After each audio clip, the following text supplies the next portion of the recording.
বিসমিল্লাহির রহমানির রহিম। আসসালামু আলাইকুম এভরিওয়ান, আশা করি সবাই শুনতে পাচ্ছি। আমাদের যতগুলো গ্রুপ আছে, হ্যাঁ, সবগুলো গ্রুপে একটু আমরা ক্লাসটাকে শেয়ার করে দিই।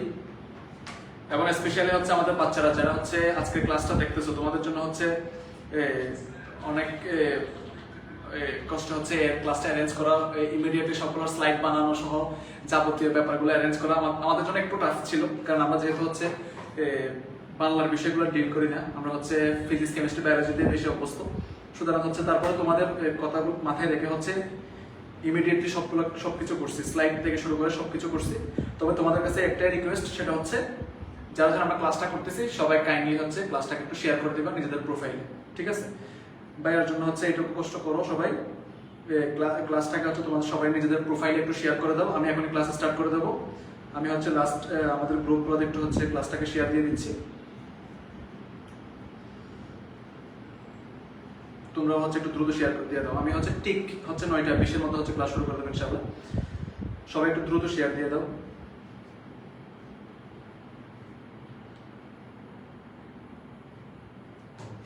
আজকে ক্লাস হবে হচ্ছে এসএসসির আপনার হচ্ছে বাংলা বিষয়ে, হ্যাঁ, বাংলা বিষয়ে হচ্ছে ক্লাস হবে। বাংলার যে টোটাল যে সিলেবাস, এই টোটাল সিলেবাসের উপরে হচ্ছে আমরা ক্লাসটা নেবো আজকে ইনশাআল্লাহ।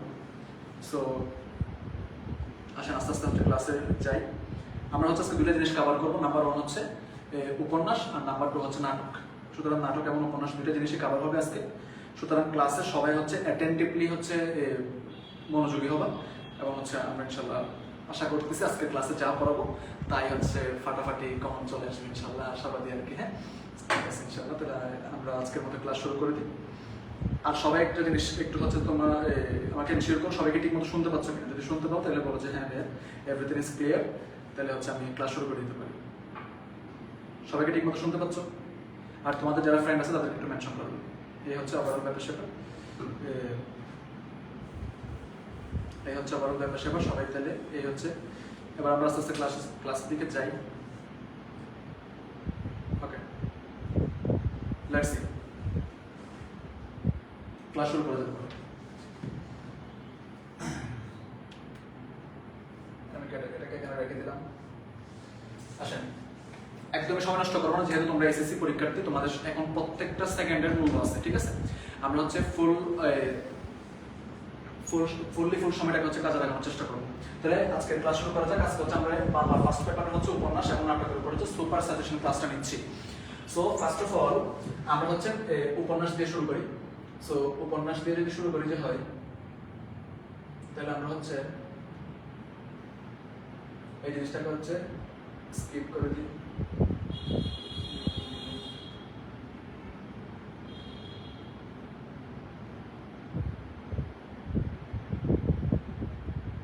ওকে, আসেন আমরা আস্তে আস্তে শুরু করি। আমরা এখন হচ্ছে লাল সালু একটা সংক্ষিপ্ত একটা রূপ আমরা লিখছি। শুনেন, আজকে ক্লাসটা হচ্ছে 1 থেকে 1.5 ঘন্টার। এই 1.5 ঘন্টায় উপন্যাস এবং নাটক দুইটা আমি একদম সংক্ষিপ্তভাবে প্রিসাইসলি, অর্থাৎ পরীক্ষায় যতটুকু আসবে ঠিক ততটুকুই তোমাকে পড়াই দেবো। সুতরাং একটু মনোযোগ দিয়ে করতে হবে। ওকে, ক্লাসের মধ্যে হচ্ছে আমরা হচ্ছে শুরু করি প্রথম হচ্ছে সারসংক্ষেপ। সারসংক্ষেপ কিসের? লাল সালুর সারসংক্ষেপ। এখানে আমি কিছু কিছু ওয়ার্ড হচ্ছে খুব ডেফিনেটলি হচ্ছে মার্ক করবো, সেই কথাগুলো মনোযোগ দিয়ে শুনবা। নাম্বার 1 হচ্ছে সংক্ষেপে লাল সালু। উপন্যাস তো অনেক বড়, এটাকে আমরা একদম সংক্ষেপ করছি, 2-3 পেজে করে রাখছি। আর একটা মজার ব্যাপার, ক্লাস শেষে কিন্তু আমরা যা স্লাইড পড়াবো, দেখো আজকে প্রায় 126 পেজে একটা স্লাইড পড়াবো নাটক আর উপন্যাস নিয়ে। এই স্লাইডটা তোমাদেরকে দিয়ে দেবো, ড্রাইভ লিঙ্ক দিয়ে দেবো, হোয়াটসঅ্যাপে দিয়ে দেবো। ডোন্ট ওয়ারি, সবাই একটু ক্লাসটাকে শেয়ার করে দাও। বিসমিল্লাহ, ক্লাস শুরু করি। এখান থেকে একটা এমসিকিউ আসে যে কোন মাসের শেষে হচ্ছে লাল সালু উপন্যাসের শুরু হয়, মানে কোন মাসের শেষে দিয়ে হচ্ছে লাল সালু উপন্যাসের শুরু হয়। সেটা হবে কি? শ্রাবণ, ঠিক আছে? তাহলে শ্রাবণের শেষে, এটা এমসিকিউর জন্য ইম্পর্টেন্ট। কোন সময়, অপরাহ্ন নাকি মধ্যাহ্ন? ঠিক আছে, এটা হচ্ছে কি মধ্যাহ্ন। কোন গ্রাম, মোহাম্মদনগর গ্রাম। কে প্রবেশ করছে? মসজিদ। এমন একটা গুরুত্বপূর্ণ এমসিকিউ আসতে দেখা গেছে বোর্ড পরীক্ষা 2023-এ, যে মসজিদের যে প্রবেশ, সেই প্রবেশের দৃশ্যটি কেমন ছিল? নাটকীয়। মসজিদের প্রবেশের যে দৃশ্যটি, সেই দৃশ্যটি কেমন ছিল? নাটকীয় ছিল। ওকে ফাইন, এবার শোনো। এবং তার মধ্যে রয়েছে ভণ্ডামি, প্রতারণা, পরিচয়। মাছ শিকারে ব্যস্ত ছিলেন কারা কারা? খুবই ইম্পর্টেন্ট প্রশ্ন। মাছ শিকারে ব্যস্ত ছিলেন হচ্ছে তাহের এবং কাদের। এবং মতিগঞ্জ সড়ক কোন সড়কের উপরে একটি অপরিচিত পুরুষ পুনজাতের ভঙ্গিতে পাথরের মূর্তির মধ্যে দাঁড়িয়েছিল? কোন সড়ক? আনসার হবে কি বলো? মতিগঞ্জ সড়ক। আচ্ছা ঠিক আছে। ওই লোকটি গ্রামের মোহাম্মদ নগরের মাতব্বর, গ্রামের যে মাতব্বর খালেক ব্যাপারীর বাড়িতে সমবেত মানুষকে কি করতেছিল? তিরস্কার করতেছিল। এবং তিরস্কারের ভাষাটা কি ছিল? ভাষা ছিল হচ্ছে মানুষকে বলতেছিল যে আপনারা জাহেল, বেলম, আনপড়া, মুদাসসির পীর। এখন মুদাসসির একটা শব্দ আসছে, দিস ইজ মুদাসসির। মুদাসসির শব্দের অর্থ কি? নাম না জানা, মানে হচ্ছে অজ্ঞাত নাম, নাম না জানা। মুদাসসির, মুদাসসির পীরের মাজার আপনারা এভাবে ফেলে রাখছেন, অলৌকিক কথার সাথে উনি কি করছেন? অবতারণ করছেন। আচ্ছা ঠিক আছে, এখন আসুন। তাহলে হচ্ছে পীরের স্বপ্নাদেশে মাজার তদারকির জন্য উনি এই গ্রামে আগমন করছে বলে আশেপাশে মানুষকে বুঝাইছে তিনি হচ্ছে পীরের হচ্ছে স্বপ্নের দশে হচ্ছে এখানে আসছে। এখন আসুন, এই যে স্বপ্নাদেশের বিবরণ শুনেই কিন্তু গ্রামের মানুষ কি পেয়ে গেছে? বলতো ভয় পেয়ে গেছে এবং ওনাকে হচ্ছে শ্রদ্ধা করতে থাকে। শ্রদ্ধা একেবারে গলে গেছে, বিগলিত হয়ে গেছে, বুঝতে পারছেন? এবং তারা হচ্ছে পালন করে গভীর আগ্রহ, তার প্রতিটা হুকুম কিন্তু তারা খুব ভালোভাবে পালন করে। এবং হচ্ছে গ্রাম প্রান্তরে যে বাঁশঝাড় সহজে কবরটা ছিল সেটা হচ্ছে তারা কি করে? দ্রুত বেসিসে কি করে? পরিষ্কার পরিচ্ছন্ন করে। এবং ঝালরওয়ালা লাল শালুতে ডেকে দেয়। এখন লাল শালু কেমন কাপড়? লাল শালু, অনেক সময় জ্ঞানমূলক প্রশ্ন আসে যে শালু কি? শালু হচ্ছে লাল ধরনের এক ধরনের সুতি কাপড়, লাল রঙের এক ধরনের কি কাপড়? সুতি কাপড়। আচ্ছা ঠিক আছে। তারপর আর কিছু পিরিয়ড কি অবকাশ নেই, সেখানে সে একটা কি করছে? মাজার স্থাপন করছে। তাহলে এটা ছিল আমাদের ফার্স্ট পেজ। এবার আসো এরপরে পেজে আমরা আগে। এখন তাহলে এর পরবর্তীতে কবরটি কিসে পরিণত হয়েছে? মাজার এবং হচ্ছে কি? মসজিদের শক্তির উৎসে পরিণত হয়েছে। এটা জ্ঞানমূলক খুব বেশিবার আসতে দেখা গেছে। মসজিদের শক্তির উৎস কি? মসজিদের শক্তির উৎস কি? তাহলে মসজিদের শক্তির উৎস হচ্ছে কি বলতো? মসজিদের শক্তির উৎস হচ্ছে কি? মাজার। আচ্ছা ঠিক আছে। যথারীতি সেখানে মাজারে একটা মাজারে কি থাকে বলো? আগরবাতি থাকে, তারপর হচ্ছে মোমবাতি থাকে এবং ভক্তদের হচ্ছে কি ব্যাপার? সহ টাকা পয়সা দিতে থাকে প্রতিদিন। এবং কবরটিকে তিনি কি বলে শনাক্ত করছেন? মুদাসসির পীর। মুদাসসির শব্দের অর্থ কি? নাম না জানা। মুদাসসির শব্দের অর্থ কি বলো? নাম না জানা। মসজিদের স্বাগত সংলাপ থেকে জানা যায় শস্যহীন নিজ অঞ্চল থেকে ভাবগান এসে বেরিয়ে মসজিদ নিজ অস্তিত্ব রক্ষার সাথে কিন্তু কি করছিল? ওই মাজারে আসছিল। আচ্ছা ঠিক আছে, এবার আসুন। এই যে আমরা পড়তেছি আজকে আমরা যে উপন্যাসটা পড়তেছি, হ্যাঁ, উপন্যাসের নাম কি বলো? লাল শালু। আচ্ছা, এই যে উপন্যাসের নাম মনে করে আমি আবার লিখলাম লাল শালু। এই লাল শালু উপন্যাসের লেখক কে? সৈয়দ ওয়ালিউল্লাহ। এটা কিন্তু পরীক্ষা আসে। লাল শালু উপন্যাসের লেখক কে? সৈয়দ ওয়ালিউল্লাহ। এবং মন বানানটা কিন্তু খুবই স্পেশাল, মানে বানানটা ভুল হতে পারে অনেকের ক্ষেত্রে, ঠিক আছে? অনেকের ক্ষেত্রে লাল শালু উপন্যাসের যে লেখক সৈয়দ ওয়ালিউল্লাহ এর বানানটা কিন্তু ভুল হতে পারে। আমি আই রিমাইন্ড এগেইন। সো এই বানানটা হচ্ছে স্পেশাল, তাহলে এই বানানটা আমরা খুব ভালো মতো মনে রাখবো, ঠিক আছে? এখন আসলে এরপরের ব্যাপার হচ্ছে এখানে ইম্পর্টেন্টলি যেটা বুঝাইছে, এখানে যথাযথভাবে তুলে ধরছেন গ্রামীণ সমাজের কিছু গুরুত্বপূর্ণ দিক। তাহলে লাল শালু উপন্যাসে সৈয়দ ওয়ালিউল্লাহ কি সব ব্যাপারগুলো তুলে ধরছেন? আনসার কি হবে বলো?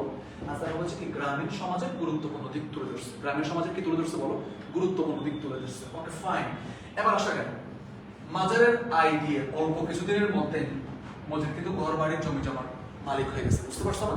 তাহলে তো একটা ভণ্ড ছিল, বুঝছো? আর অনেক কথাবার্তা বলবো আজকে, একটু প্রথম থেকে একটু সিরিয়াস থাকি। আচ্ছা, তার মনোভূমির মধ্যে এক অনিবার্য আকাঙ্ক্ষা, শক্ত সমর্থ লম্বা চৌড়া এক বিধবা যুবতীকে কি করছে? সে বিয়ে করছে। এবং তার স্ত্রী যে রহিমা, সে ছিল কেমন? ঠান্ডা ভীতু মানুষ। তার দুইটা স্ত্রী কিন্তু, একটা নাম, প্রথমটার নাম কি বলো? রহিমা। আর পরেরটার নাম কি? তোমরা কমেন্টে জানাও। মসজিদের দ্বিতীয় স্ত্রীর নাম কি? 2 নম্বর স্ত্রীর নাম কি? কমেন্টে জানাও, ঠিক আছে? মসজিদের দ্বিতীয় স্ত্রীর নাম যারা জানা আছে তারা কমেন্টে জানাও। ফার্স্ট মসজিদের দ্বিতীয় স্ত্রীর নাম হচ্ছে, যারা জানো তারা হচ্ছে কমেন্টে জানাও। মসজিদের দ্বিতীয় স্ত্রীর নাম কি? তোমরা কমেন্টে জানাও, দেখি কাদের মনে আছে। আচ্ছা, আর প্রথম স্ত্রী তো বলে দিলাম, সে ছিল কি? বিধবা। কেমন? ঠান্ডা ভীতু মানুষ, মানে শান্তশিষ্ট ভিতুর টাইপের একজন মানুষ। তার নাম কি ছিল বলো? রহিমা। তাহলে ফার্স্ট যে প্রথম স্ত্রীর নাম কি ছিল বলো? রহিমা। তাহলে দ্বিতীয় স্ত্রীর নাম কি হবে? কমেন্টে যাও, আমি একটু দেখি তোমাদের কারো মনে আছে কিনা বা মনে করতেছে কিনা, ঠিক আছে? তোমরা কমেন্ট করলে আমি হচ্ছে একটু পরে দেখবো। আচ্ছা, আমি পড়াতে থাকি, তোমরা কমেন্ট করলে আমি পরে বুঝতে পারবো, দেখি কাদের মনে আছে। ওকে ফাইন, নেক্সট আসো। এবার হচ্ছে এরপরের পেজে আসে। তাহলে রহিমা কেমন ছিল? রহিমা কিন্তু খুব অনুগত ছিল। কার প্রতি অনুগত ছিল? মসজিদের প্রতি। এবং রহিমার মনেও গ্রামবাসীর মতো তীব্র ছিল কি ক্ষুধাভীতি, মানে গ্রামবাসী যেমন হচ্ছে মসজিদের মাজারকে খুব মানতে শুরু করলো, ক্ষুধার প্রতি খুব ভীতি ছিল, রহিমাও ছিল ঠিক তাই। তাহলে এবার রহিমা কিন্তু স্বামী যা বলে তাই কিন্তু মানে, তাহলে ও ভালো স্ত্রী নাকি, স্বামী যা বলে তাই কিন্তু মানে, ঠিক আছে। আচ্ছা এবার আসেন এরপর আস্তে আস্তে আগে মসজিদের ধর্মকর্মের পাশাপাশি সমাজের কর্তা ব্যক্তি হয়ে ওঠে, মানে মসজিদ তো মাজার প্রতিষ্ঠা করতে পাশাপাশি সে একটা সমাজের কি গণ্যমান্য ব্যক্তি হয়ে গেছে, বুঝতে পারছো? আচ্ছা এখন দেখো দৈনন্দিন জীবনের উপদেশ নির্দেশ এবং গ্রাম্য বিচার সালিশে সে হয়ে ওঠে সিদ্ধান্ত গ্রহণকারী প্রধান ব্যক্তি। এই ক্ষেত্রে মাতব্বরের নাম কি ছিল? দেখো তো খালেক ব্যাপারী। তাহলে মাতব্বরের নাম কি ছিল? গ্রামের মাতব্বরের নাম কি ছিল? খালেক ব্যাপারী। সেই খালেক ব্যাপারী তার সহায়ক শক্তি, খালেক ব্যাপারী তার সাপোর্টে ছিল, ঠিক আছে। আচ্ছা নেক্সট আসো, এখন নিচের দিকে আসো। পারিবারিক বিভিন্ন মানুষের পারিবারিক কাজে কিন্তু সে নাক গলাতে শুরু করে, এবং তাহেরের বাপ মায়ের মধ্যকার একান্ত পারিবারিক বিবাদকে কেন্দ্র করে তাহের বাপের কর্তৃত্ব নিয়েও সে প্রশ্ন তুলে, যেমন নিজের মেয়ের গায়ে হাত তোলার অপরাধে হুকুম করে মেয়ের কাছে মাপ চাওয়া, এবং সেই সঙ্গে মাজারে 5 পয়সার কি দেওয়া, সিন্নি দেওয়া। এটা কিন্তু পরীক্ষা আসে, এটা কিন্তু পরীক্ষা আছে যে মাজারে কত পয়সার সিন্নি দিতে হবে, 5 পয়সা। অপমান সহ্য করতে না পেরে তাহেরের বাপ শেষ পর্যন্ত কি হয়ে যায়, নিরুদ্দেশ্য হয়ে যায়। তাহলে দেখো একটা মানুষের কিভাবে অপমান করছে, হ্যাঁ একটা মানুষের কিভাবে অপমান করছে, যার কারণে হচ্ছে অপমান সহ্য করতে না পেরে সে কি হয়েছে, গ্রাম ছেড়ে চলে গেছে, বুঝতে পারছেন? তাহলে এটা কিন্তু ইম্পর্টেন্ট। ওকে আচ্ছা আসেন এবার হচ্ছে এরপরে আগে। ওকে ফাইন, নেক্সট আগে খালেক ব্যাপারী কেমন মানুষ ছিল সেটা একটু জানতে হবে, হ্যাঁ। খালেক ব্যাপারী কেমন মানুষ ছিল? খালেক ব্যাপারী ছিল নিঃসন্তান, তার প্রথম স্ত্রীর নাম ছিল কি আমেনা। আমেনা সন্তান কামনে একদম অধীর হয়ে গেছিল, এবং মসজিদের প্রতিদ্বন্দ্বী পীরের প্রতি আস্থাশীল হয়ে মসজিদ তাকে শাস্তি দিত কি হয়, বিচক্ষণ হয় না। এখন তুমি আমাকে বলো তো, মসজিদের প্রতিদ্বন্দ্বী যে পীর ছিল তার নাম কি ছিল, এবং হচ্ছে সে কোন গ্রামে ছিল, দেখি মাথায় আসে কিনা তোমাদের, দেখি বলো। মসজিদের প্রতিদ্বন্দ্বী হিসেবে যে পীর, অর্থাৎ 2 নম্বর পীরের যে কথাটা বলা হয়েছে এখানে এই উপন্যাসের মধ্যে, ওই পীরের নামটা তোমরা আমাকে কমেন্টে জানাও তো দেখি কারটা মনে আছে। ওই 2 নম্বর পীরের হচ্ছে নামটা কমেন্টে জানাও ফার্স্ট। আচ্ছা ঠিক আছে, এবার আসো নেক্সট। এবার খালেক ব্যাপারীকে দিয়ে তাকে তালাক দিতে বাধ্য করে মসজিদ, কিন্তু তবুও মাজার এবং মাজারের পরিচালনা ব্যক্তির প্রতি আমেনা বা তার স্বামীর কারোর কোনো অভিযোগ কি হয়নি, উত্তেজিত হয় নাই। এবার আসো ওইখানে মানে উপন্যাসের মধ্যে ওই গ্রামে একজন শিক্ষিত যুবক ছিল, সেই শিক্ষিত যুবকের নাম কি ছিল বলো? আক্কাস, তাই না? তাহলে শিক্ষিত যুবকের নাম ছিল হচ্ছে আক্কাস। আক্কাস কি চাইতো? আক্কাস চাইতো হচ্ছে মানুষকে হচ্ছে পড়াশোনার প্রতি উদ্বুদ্ধ করতে, এবং হচ্ছে পড়াশোনায় উদ্বুদ্ধ করতে চাইতো, এবং হচ্ছে মানুষকে শিক্ষিত করতে চাইতো, এবং মানুষ যে অজ্ঞ, হ্যাঁ মানুষের যে অজ্ঞতা, এই অজ্ঞতাকে সে কাটাতে চাইতো। সো যার কারণে সে চাইতো সবসময় একটা স্কুল প্রতিষ্ঠা করতে, কিন্তু তার স্কুল প্রতিষ্ঠা করার যে স্বপ্ন ছিল সেই স্বপ্নটাকে ব্যাগে চুরমার করে দিচ্ছে। কে চুরমার করে দিচ্ছে? মসজিদ।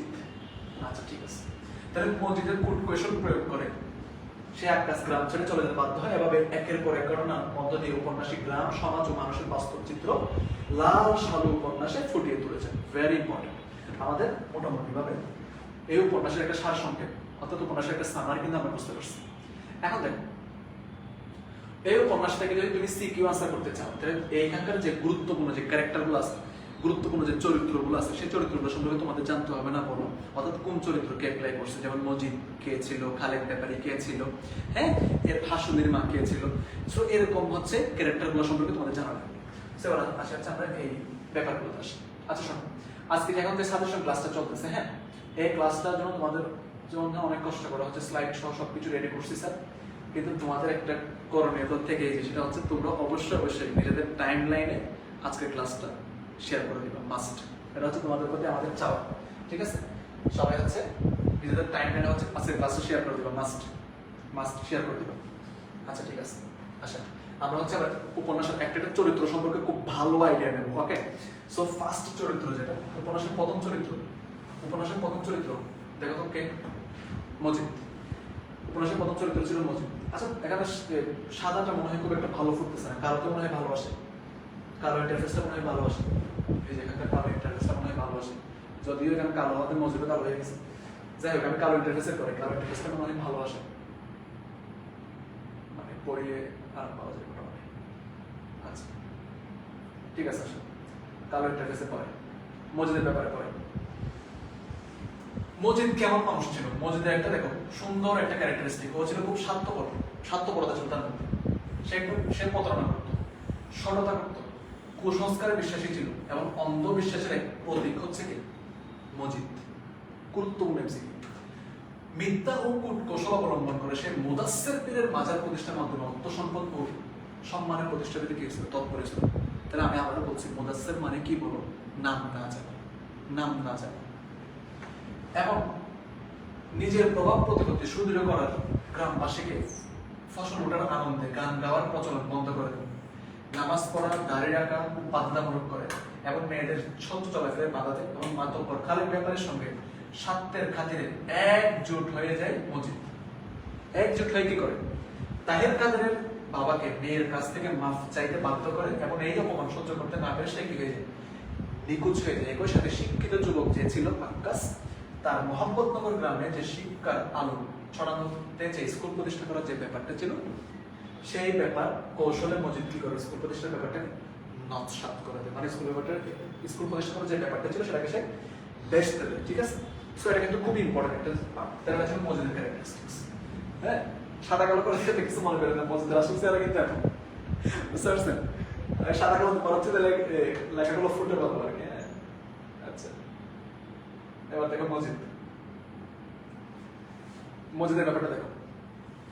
প্রভাব থেকে নিজেদেরকে নির্ভাবনায় রাখতে খালেক ব্যাপারীর স্ত্রীকে মজিদ কি করে? তালাক দিতে বাধ্য করে। কেন বলতো? কারণ খালেক ব্যাপারীর স্ত্রী কিন্তু ওই যে আওয়ালপুরের যে পীর, সেই পীরের কাছে গেছিল। বুঝতে পারছো? এই কারণে প্রতিহিংসার কারণে কিন্তু এটা করছে। এগুলো কিন্তু সবই পরীক্ষার জন্য ইম্পর্টেন্ট, বুঝছেন?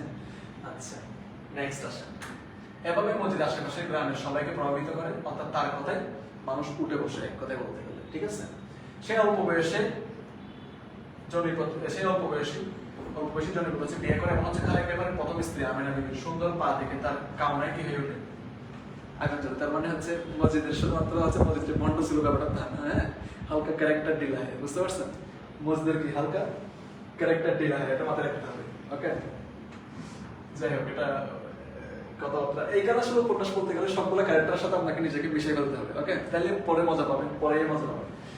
আসেন, কিশোরী স্ত্রী জানালার স্বতঃস্ফূর্ত হাসি, চপলতা এবং সাজগোজ বন্ধ করে দিয়ে মজিদের তাকে কি দিল? শাস্তি দিল।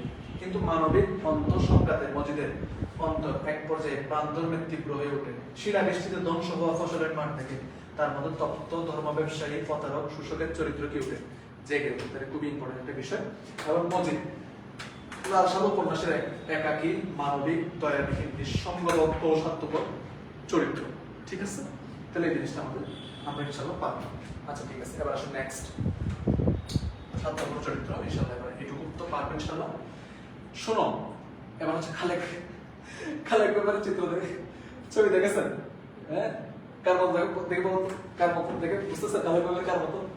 আচ্ছা, ঠিক আছে, আমরা তাহলে ব্ল্যাক ইন্টারপ্রেজেন্ট করাই। ওকে, আচ্ছা, খালেক ব্যাপারে। হ্যাঁ, খালেক ব্যাপারে কি সেটা বলো। খালেক ব্যাপারে কে ছিল? খালেক ব্যাপারে ছিল হচ্ছে গ্রামের এক মাতব্বর। ঠিক আছে? সে তো মোটামুটি বিচার সালিশ করতো। ঠিক আছে? মাতব্বর সামন্তবাদী সমাজের প্রতিকূল চরিত্র। এটা খুবই ইম্পর্টেন্ট ভাই, পরীক্ষার জন্য খুবই ইম্পর্টেন্ট এই জিনিসটা। খালেক ব্যাপারে কি ছিল? খালেক ব্যাপারে ছিল হচ্ছে সামন্তবাদী সমাজের প্রতিকূল কি চরিত্র। আচ্ছা, ঠিক আছে, উনি ছিল কি গ্রামের মাতব্বর। গ্রামের মানুষের উৎসব, অনুষ্ঠান, ধর্মশিক্ষা সহ সবকিছু নির্দেশ করে তার নির্দেশে কি পরিচালিত। আচ্ছা, একটা জিনিস বলার আগে, আজকের ক্লাসে আমরা কিন্তু এর সাথে একটা করবো যে ভাই সারা জীবন কিছুই করিস নাই, সেও যদি একটু কথাগুলো শুনিস অনেক কাজে দেবে। আলটিমেটলি তোর পরীক্ষা পাস হয়ে যাবে। ড্যাম শিওর তুই পরীক্ষা পাস পাবেই। একই সাথে আমি এমসিকিউ সলভ করাবো, জ্ঞানমূলক, অনুধাবনমূলক, সবগুলো পাই টু পাই তোমার সলভ করে দেবো। সুতরাং 1 ঘন্টা থেকে 1.5 ঘন্টা ক্লাস হবে হাইয়েস্ট। এই 1 ঘন্টা 1.5 ঘন্টা একটু কষ্ট করে মনোযোগ দিয়ে ভাই ক্লাসটা করো কাইন্ডলি। আমি তোমাদের ভালো ফলাফলের জন্য কিন্তু এত কষ্ট করতেছি। ঠিক আছে? সো একটু কাইন্ডলি ক্লাসটা করো। এবার আসো, তার জমি জমা, অর্থ সম্পদের কোনো অভাব নেই। খালেক ব্যাপারের কথা বলছে কিন্তু গ্রামের মানুষদের সুখে দুঃখে আনন্দে কখনো বাধা দেয় না। তবে তার মধ্যে সুস্পষ্ট সুদৃঢ় ব্যক্তিত্বের বড় এবং। তাহলে তোমাকে জিজ্ঞেস করা হয় খালেক ব্যাপারের মধ্যে কোন গুণবালের অভাব রয়েছে? খালেক ব্যাপারের মধ্যে কোন গুণবালের অভাব রয়েছে? আনসার কি হবে বলো? সুদৃঢ় ব্যক্তিত্বের অভাব রয়েছে। কিসের অভাব রয়েছে বলো? সুদৃঢ় ব্যক্তিত্ব। মসজিদের মধ্যে ভণ্ড ধর্ম ব্যবসায়ী, প্রতারকের কৌশলের কাছে সে পরাজিত হয়েছে এবং সে হচ্ছে মসজিদের বিরোধিতা করা তো দূরের কথা, উল্টো মসজিদের সব কাজে সমর্থন জুগিয়েছে। এমনকি তার আদেশের নির্বিবাদে মেনে নিয়ে 13 বছরের দাম্পত্য জীবনের সব অঙ্গীকার ধুলোয় মিশিয়ে দিয়ে প্রথম স্ত্রীকে সে ত্যাগ করে এবং খালেক ব্যাপারে মাতব্বর হলেও মূলত সে শান্তিপ্রিয়, ধর্মপান, কোমল হৃদয়ের মানুষ ছিল। তাহলে খালেক ব্যাপারে ক্যারেক্টারিস্টিক্স কেমন ছিল? খালেক ব্যাপারে ক্যারেক্টারিস্টিক ছিল সেই ছিল কিন্তু খুব শান্তিপ্রিয়, ধর্মপ্রাণ এবং কোমল হৃদয়ের মানুষ। কথাই বুঝতে পারছি? আচ্ছা, এগুলো স্ক্রিনশট নিয়ে কোনো ঝামেলা নেই, কারণ ফ্রেশ রেজুলেশন তোমার ইনবক্সে চলে যাবে আমাদের ক্লাস শেষ হয়ে। এবার আসো জমিলা। আচ্ছা ঠিক আছে, আচ্ছা বলো তো জমিলা মসজিদের কত নম্বর স্ত্রী ছিল? একটু আগে প্রশ্ন করছি না, কত নম্বর স্ত্রী ছিল বলো? 2 নম্বর স্ত্রী ছিল, দ্বিতীয় স্ত্রী ছিল। মসজিদ পরিবারের সন্তান হলেও প্রান্তরে সে উজ্জ্বল উজ্জ্বল উজ্জ্বল হাসি হাসে এবং কৌতুকের কথা বলে। জমিলা স্বামীর বয়স নিয়ে কি করে?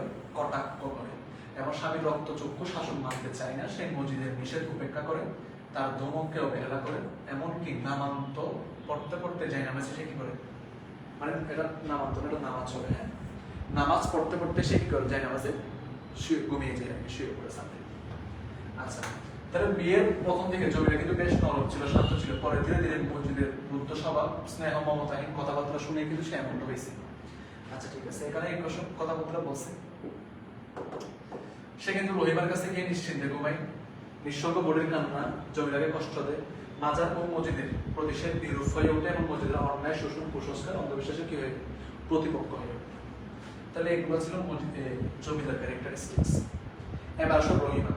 আচ্ছা বলো তো জমিলা ছিল তার 2 নম্বর স্ত্রী আর রহিমা ছিল কি 1 নম্বর স্ত্রী। মানে প্রথম স্ত্রী ছিল কে? রহিমা। বুঝতে পারছো? প্রথম স্ত্রী ছিল কে বলো? রহিমা। আমি কিন্তু আজকে একটু কমেন্ট কম পড়তেছি, ওকে? পড়াশোনার ফ্লোতে আছে তো, একটু পরে পড়বো, যখন এমসিকিউ প্র্যাকটিস করবো আর 2-3 পেজ পরে তখন করবো। দেখো এখানে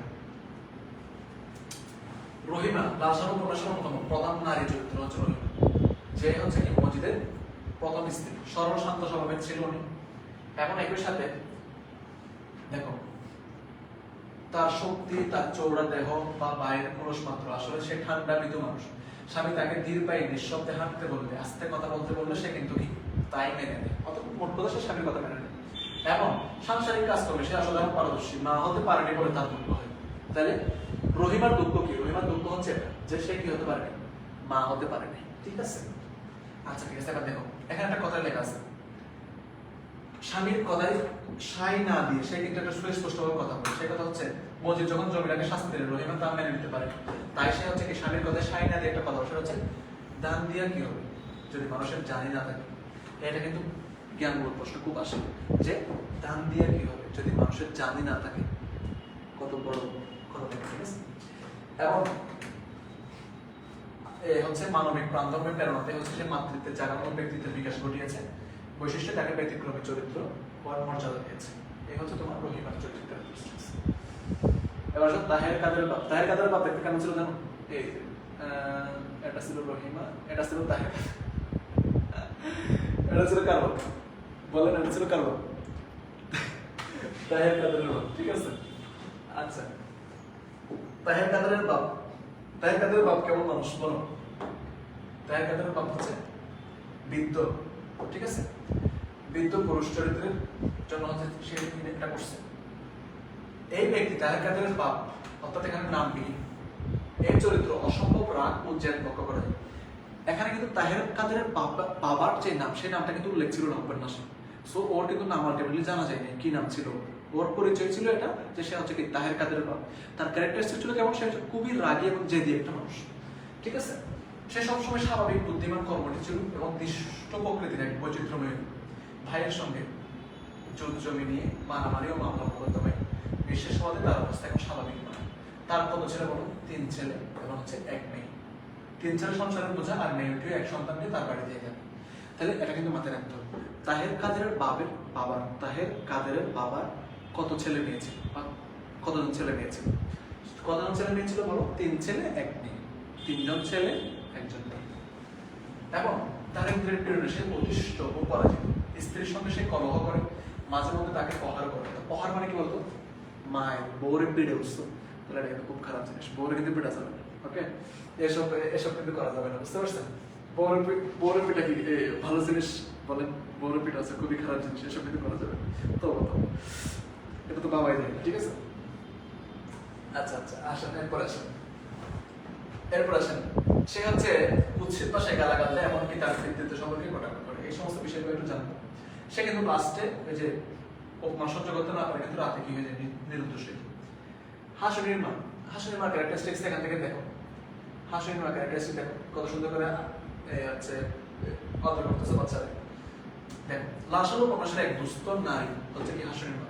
স্বামী মারা যাওয়ার পর থেকে সে কোথায় ওই যে তাহের কাদের বাপ বলছিল ওরে তো মেয়ে, সুতরাং হচ্ছে ওদের সাথে থাকে। সে জোয়ান বাইনের মতো সে বসে বসে বাবার পরিশ্রম অন্যদংশ করতে চায় না, তার লজ্জা হয়, তাই সে বাড়ি বাড়ি তাকে মানার কাজ করে। তাহলে প্রশ্ন আসতে পারে যে হাসুনির মা কি কাজ করে? ধান বাঁধার কাজ করে, ঠিক আছে? তার শ্বশুর বাড়িতে সে থাকতে চায় না, মানুষের তারা হচ্ছে মানুষই না, বিয়ে করতেও তার আপত্তি, হাসুনিকে বড় করে তোলার মধ্যে সে জীবনে আনন্দ খুঁজে পায়, এটা খুব ইম্পর্টেন্ট। এবং দেখো তার বাবার নিখোঁজ হয়ে গেলে সে এক ধরনের অপরাধবোধ তাকে গ্রাস করে, সে কাঁদে এবং ঝড় এলে হাসুনির মায়ের হই হই করার অভ্যাস হলেও জীবনের কঠিন জোরে সে বিপর্যস্ত হয়ে পড়ে এবং জীবন থেকে তার আনন্দ চলে যায়। এটা কিন্তু জীবন র্যাঙ্ক মার্ক করছে ইম্পর্টেন্ট পরীক্ষার জন্য। নেক্সট আসুন, এরপর এবার কিছু গুরুত্বপূর্ণ তথ্য। এতক্ষণ যাবত আমরা যা যা করছি এগুলোর মধ্যে তোরা মজা পাস না, বুঝতে পারছি এটা, ঠিক আছে? কিন্তু এখন যা যা পড়াবো এগুলোর মধ্যে 100% মজা পাবে, ঠিক আছে? এখন আসেন, এই জিনিসটা হচ্ছে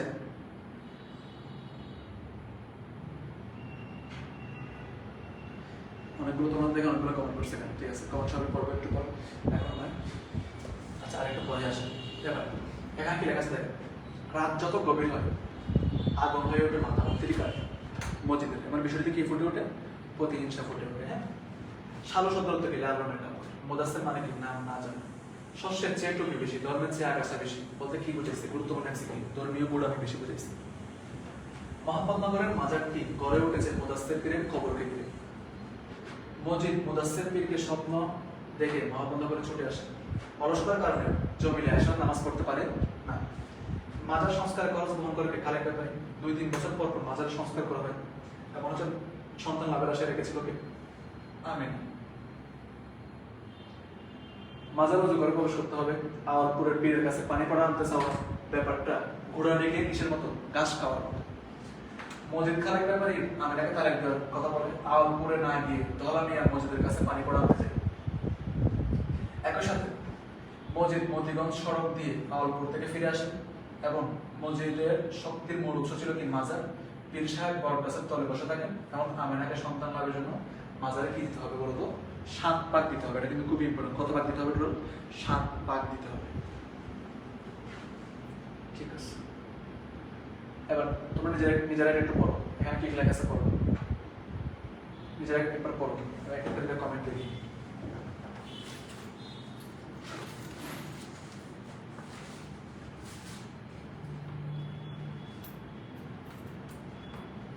দেখি পড়ো, যেটা কি লেখা আছে পড়ো ফার্স্ট। এই পেজটা তোমরা নিজেরা পড়ো, 1 মিনিট সময়। একটু ফোন চালাই, ফোন বেশি কমফোর্টেবল।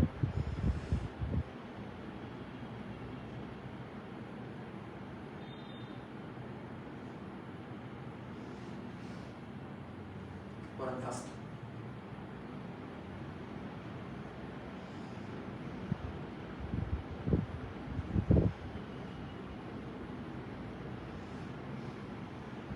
পড়ছেন?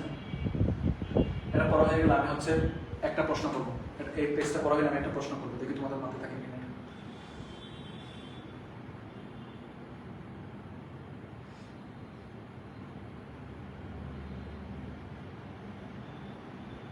দ্রুত করবো।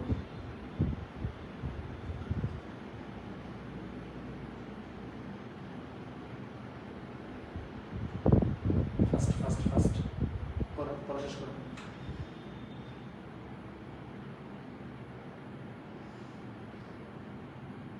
পড়া শেষ করছেন? এবার একটা প্রশ্ন করি আমি। আসলে আমি অনেকগুলো কমেন্ট দেখতেছি। এবার আমি যেটা জিজ্ঞেস করবো সেটা দেখি তোমরা কমেন্ট করো, ঠিক আছে?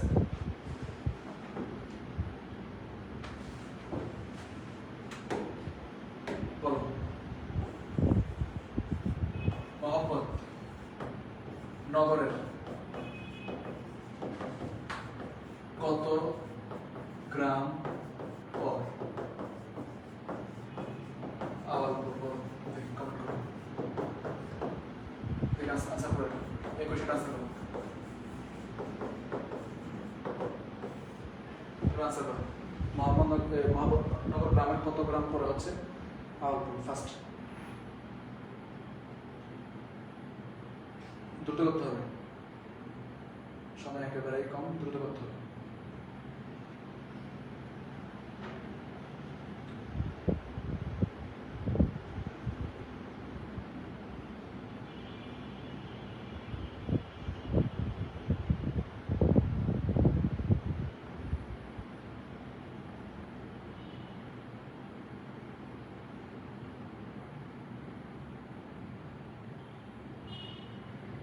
ফার্স্ট করুন, ফার্স্ট বলুন।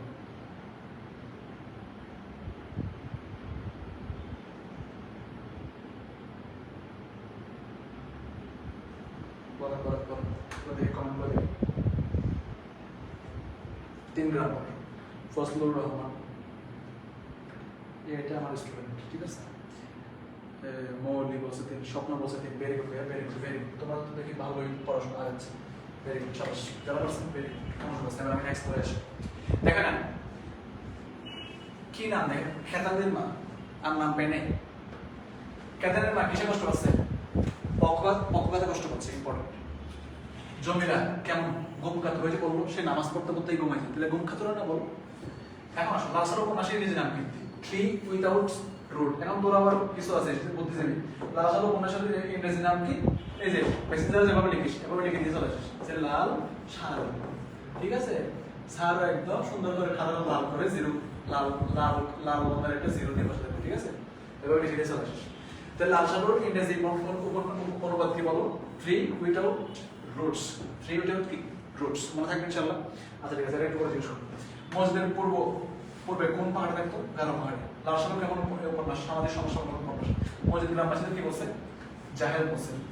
তার শক্তির মূল উৎস ছিল কি? মাজার। এবং উপন্যাসে বর্ণিত কবরের আকৃতি কেমন ছিল? মাছের পিঠের মতো ছিল। খুবই ইম্পর্টেন্ট, খুবই ইম্পর্টেন্ট। বাচ্চারা এই ইনফরমেশনটা খুবই ইম্পর্টেন্ট। মাজারের আকৃতি কেমন ছিল? মাছের পিঠের মতো ছিল। ঠিক আছে, নেক্সট আসো। লাল সালু উপন্যাসের শেষ বাক্যটা কি? 5 স্টার ইম্পর্টেন্ট, 5 স্টার ইম্পর্টেন্ট। সেটা হচ্ছে কি? বিশ্বাসের পাথরে যেন কুদাই সে চুক। বিশ্বাসের পাথরে যেন কি? কুদাই সে চুক। ঠিক আছে। দুদু মিয়া কত ছেলে? 7 ছেলে। তাহলে এভাবে এই লাইন পড়তে হবে। আসেন এরপরে লাল সালু উপন্যাসের প্রধান চরিত্র কার? মজিদ। মজিদ জমিলাকে মাজারে বেঁধে রেখেছিল। মহাপদ্মনগর গ্রামের ক্ষমতাধর ব্যক্তি কি? খালেক ব্যাপারী। মুদাসসির পীরের কবর ছিল গ্রামবাসী, গ্রামের বাইরের বিহিত পাশচারে। আমেনার কি হয় না? সন্তান হয় না। আমেনার সন্তান হওয়ার জন্য মাজারে কত পাক দিছিল দেখি মনে আছে কিনা। এবার এরপর দেখি মনে আছে কিনা, কার মনে আছে দেখি। আমেনা সন্তান লাভের আশায় মাজারে কত পাক দিয়েছে?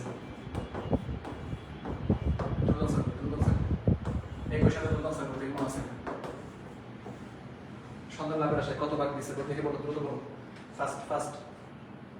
আমরা সন্তান লাভের আশায় কত? ভেরি গুড, এই যে ভালোই পারতেছে। তাহলে একটা আনসার হবে কত? আচ্ছা তোমরা কি কথা বুঝতে কষ্ট হচ্ছে? একজন লিখছে কথা বুঝতে কষ্ট হচ্ছে, একজন লিখছে কথা বুঝতে কষ্ট হচ্ছে। দেখো তো কথা বুঝতে কষ্ট হচ্ছে কিনা, বা সাউন্ড ক্লিয়ারলি শোনা যাচ্ছে কিনা একটু বলো তো।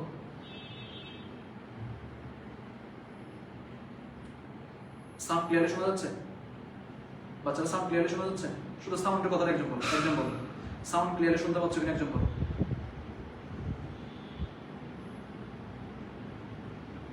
সাউন্ড ক্লিয়ারলি শুনতে পাচ্ছেন?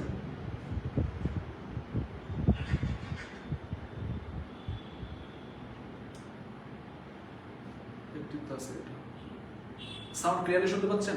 জাস্ট সাউন্ডের কথাটা বলেন। Okay fine, clear. Okay, thank you.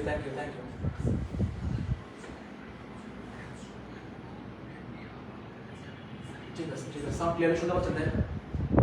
সব clear, okay thank you thank you thank you. ঠিক আছে, এবার আসুন লাস্ট প্রশ্ন কত, এটা তো বললাম। আচ্ছা এবার আসেন পরে আমরা কিন্তু একটু পরে কিন্তু এনসাইক্লোপিডিয়াতে চলে যাবো, তাই আমি লাস্ট বার মধ্যে একটু দেখাই দিচ্ছি তোমাকে। এখন তাহলে এটা পারবে, এখান থেকে কোনটা ইম্পর্টেন্ট দেখো। খড়ের আগুনে কেমন ঈষৎ লালসে মোহাম্মদনগর গ্রামে এসে প্রথম খালেক ব্যাপারী বাড়িতে আশ্রয় নেয়। কে আশ্রয় নিয়েছিল? মজিদ। দেন হচ্ছে মজিদের সামাজিক প্রতিষ্ঠার সহায়ক ভূমিকা পালন করছে রহিমা। তার সাথে উপন্যাসের মজিদের প্রতিপক্ষ হিসেবে আবির্ভাব করছে কার? জমিদার। এটা ইম্পর্টেন্ট। মজিদের প্রতিপক্ষ ছিল জমিদার। সহজ প্রান্তরের উজ্জ্বল প্রতীক হচ্ছে কে? জমিদার। তাহলে পীর সাহেবের আস্তানা গেড়েছেন মতলুবকার বাড়িতে। তাহলে এটা কোন পীর সাহেব বলতো? এটা কোন পীর সাহেব বলতো? মতলুবকার কে ছিল? দেখি কার মনে আছে, দেখি দেখি এই প্রশ্ন দেখে বলতো। এটা এটা কেউ পাঠাই দেখি তো। ইউনিয়ন বোর্ডের চেয়ারম্যান কে ছিল? ইউনিয়ন বোর্ডের চেয়ারম্যান কে ছিল? দেখি কার মনে আছে। বাচ্চারা বলতো দেখি ইউনিয়ন বোর্ডের চেয়ারম্যান কে ছিল? ফার্স্ট করতে হবে কিন্তু ফার্স্ট।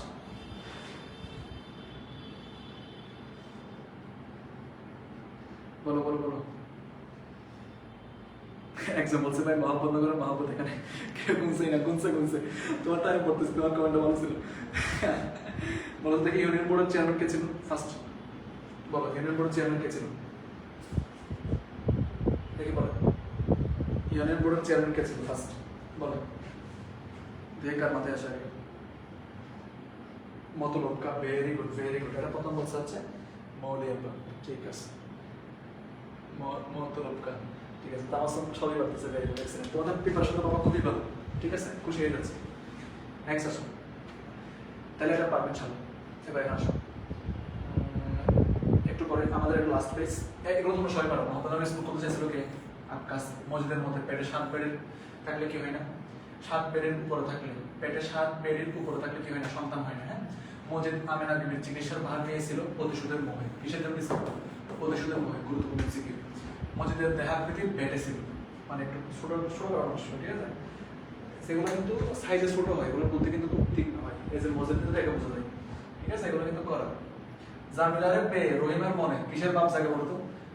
মাতৃত্বের ভাব জাগে। তাহলে চিন্তা কর রহিমা কত ভালো মানুষ। ওর ওর সতীন ছিল হচ্ছে কে? এই জমিলা। অথচ জমিলাকে সে হচ্ছে কি মেয়ের মতো দেখে শুনে রাখতো। আচ্ছা এবার আসলে জমিলাকে মাজারে সারা রাত বেঁধে রেখে শাস্তি দেওয়ার মধ্যে প্রতিশোধের স্পৃহা প্রমাণ পায়। আমরা এখন যে ইনফরমেশনগুলো জানলাম, এখন আমাদের কাছে যে পূর্ণ লাইনগুলো একবার দেখে নেওয়া, এবং এর মাধ্যমে আমরা বুঝতে পারবো যে উপন্যাসটা আমাদের জন্য কতটুকু পড়া হয়েছে। ওকে, আচ্ছা ঠিক আছে। গুরুত্বপূর্ণ লাইনগুলো এবার দেখে নাও। যেমন দেখো গুরুত্বপূর্ণ লাইন, ভাইয়া তোরা কিন্তু একদম লাইন বাই লাইন প্রফেশনালি কিন্তু তোরা আমি বুঝে দিচ্ছি। এরপরও যদি তুমি একটু মনোযোগ সহকারে ক্লাস না করো, it's very bad luck for you. এখন এই 1 ঘন্টার ক্লাসে তোমার লাইফ চেঞ্জিং ক্লাস হবে, ঠিক আছে? বাংলা জন্য তুমি ফাটাফাটি রেজাল্ট করো। আমি যা যা পড়াচ্ছি আজকে সবগুলো পরীক্ষার পরে মার্ক করে দেবো। ভাইয়া দেখ এই যে আসছে, এই যে আসছে। সুতরাং খুবই গুরুত্বপূর্ণ ক্লাস। এবার আমি কিছু তোমার উক্তি করাবো, ঠিক আছে? এই উপন্যাসে যতগুলো গুরুত্বপূর্ণ লাইন ছিল, উক্তি ছিল, সবগুলো একসাথে করে দিচ্ছি। আর ক্লাসের সাথে পিডিএফ দিয়ে দেবো। বাইরের মাজার যেমন রহস্যময়, তাদের কাছে তেমনি মসজিদও কেমন রহস্যময়। জ্বালা আর সহ্য হয় না বহু, আল্লাহ যেন সত্তর দুনিয়া থেকে লইয়া যায়, ঠিক আছে? আচ্ছা এরপরে ওরে ভাতার খাইকা জারনি তোর বাপের ইয়া ওইনি কেমনে ওই কথা। হ্যাঁ, তারপর হচ্ছে কি গালি কিছু দেখতো, এই গালি পড়তে না ভিতরে তোর পরে নিস। জোট মোট একটান কথা কই তা বইলা আমি কি পাড়ায় ঢোল শহর দেবো। হ্যাঁ, প্রবেশটা নাটকীয় হয়েছে সন্দেহ নেই, কিন্তু গ্রামের লোকেরা নাটকের কি পক্ষপাতী, মানে তারা নাটকটাই চায়, বুঝছেন? মানুষরাও পরিশ্রম করে, জমিও সেই শ্রমের সম্মান দেয়, তো বুক উজাড় করে দেয়। মাঠ ভরা ধান থেকে যাদের মনে মাটির প্রতি পুজোর ভাব থাকে, তারা হচ্ছে কি ভূত পূজারী। আচ্ছা ঠিক আছে, নেক্সট আসেন। এবার একটা কথা আছে এখানে, লোকদের যাই বলুক বদর দিনে মসজিদ কিন্তু বলে যায় গ্রামের অভিনয় তার কোন পালা। তার রহমত যদি শুকিয়ে যায় তবে বর্ষিত না হয়, তবে খামার শূন্য হয়ে খাকা করে। গৃহস্থদের গোলায় যখন ধান বড় ওঠে তখন দেশময় আবার পীরদের সফর শুরু হয়।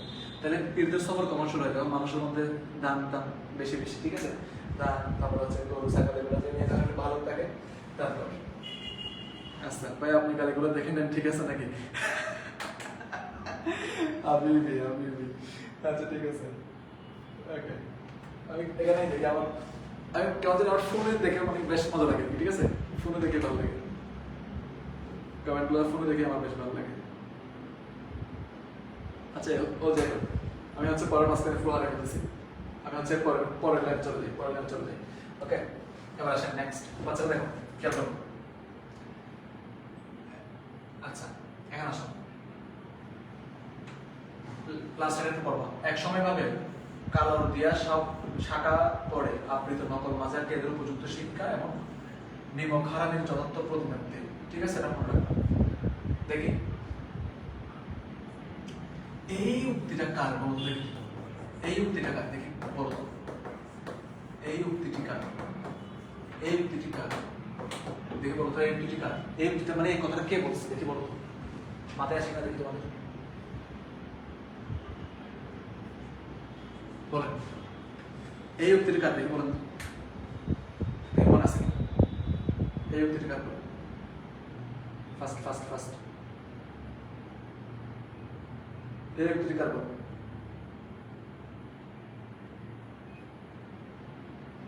ফার্স্ট, বলেন এই উক্তিটি কার, উক্তিটি কি মিয়া, তোমার দিলে কি ময়লা আছে, দিলে মানে কি মনে, তোমার দিলে কি ময়লা আছে, তুমি কি ডাক্তার চাও কিছু, মানে তুমি কিছু লোকাইতে চাও, হ্যাঁ, ঠিক আছে, বলো এই উক্তিটা বলো ফার্স্ট।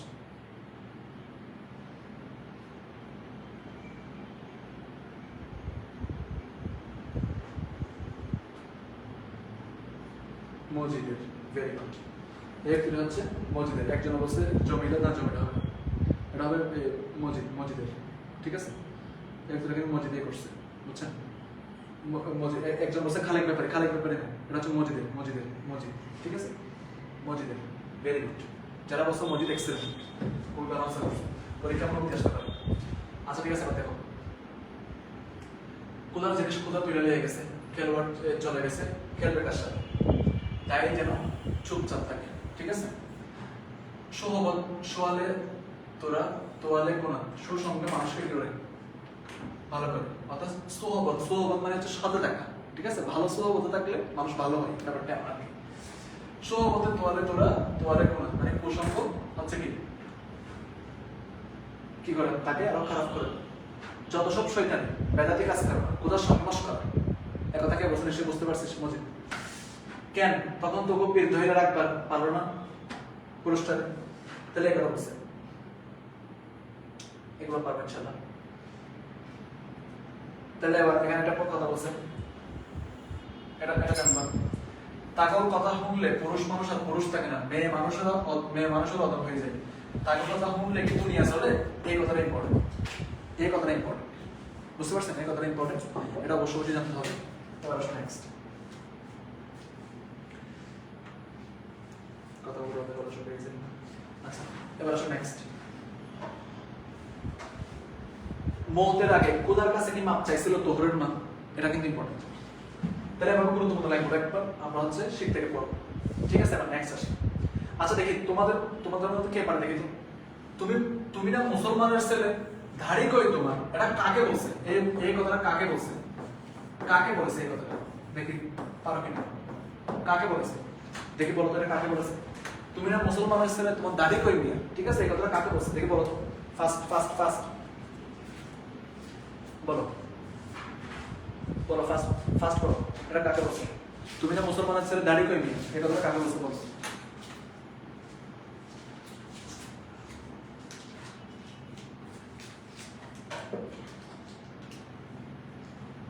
বলেন, আমি কমেন্ট দেখবো।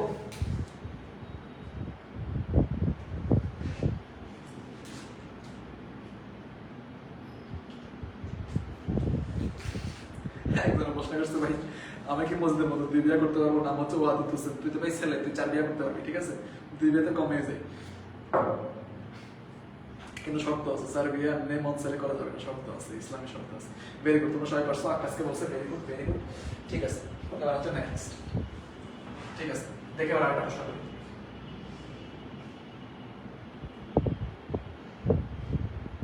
এবার এখানে বলো, এই উক্তিটা বলো, রোজা রাখলে দুর্বল হয়েছিল, কথাটা ঠিক, কিন্তু আমি যে পানি পড়াটা দিলাম তা কিসের জন্য? এই উক্তিটা,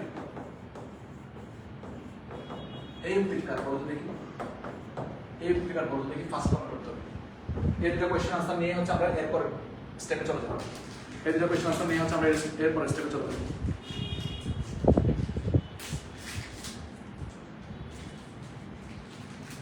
বলেন, এই ক্লাস পাওয়া যাবে আমাদের ইউটিউব চ্যানেলে, এই ইউটিউব চ্যানেলে পাওয়া যাবে পরে। ভেরি গুড, এটা আনসার করছে হচ্ছে প্রথম সাফিয়া, সাফিয়া আনসার করছে হচ্ছে মজিদের। Very good, very good, very good, এটা ছিল হচ্ছে আনসার ছিল হচ্ছে মজিদের। ঠিক আছে, এবার আসো নেক্সট।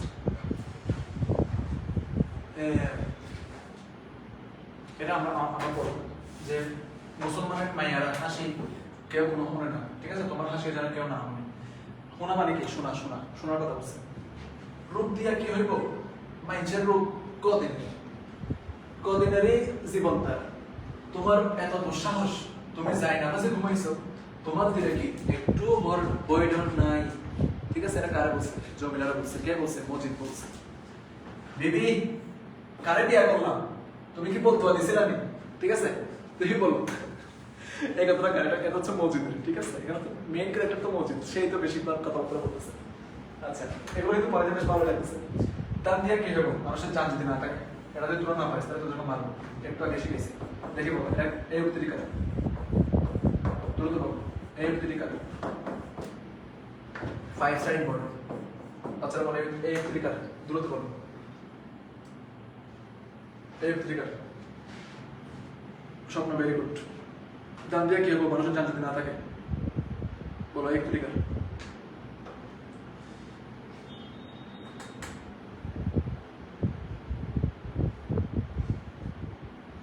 এটা হচ্ছে কে? শরীফুল ইসলাম। ভেরি গুড ভাইয়া।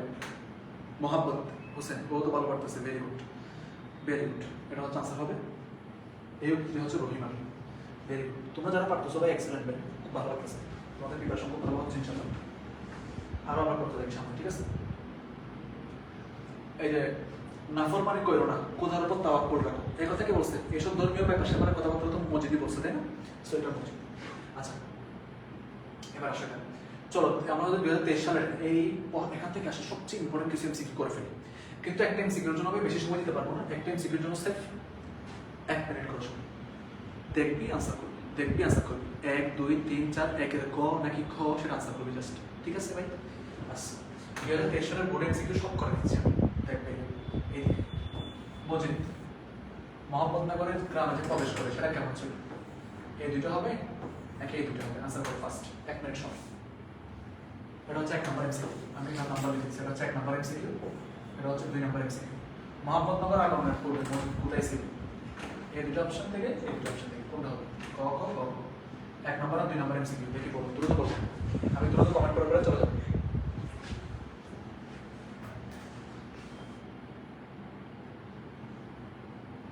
একের ক, একের খ এবার আনসার করো, ঠিক আছে?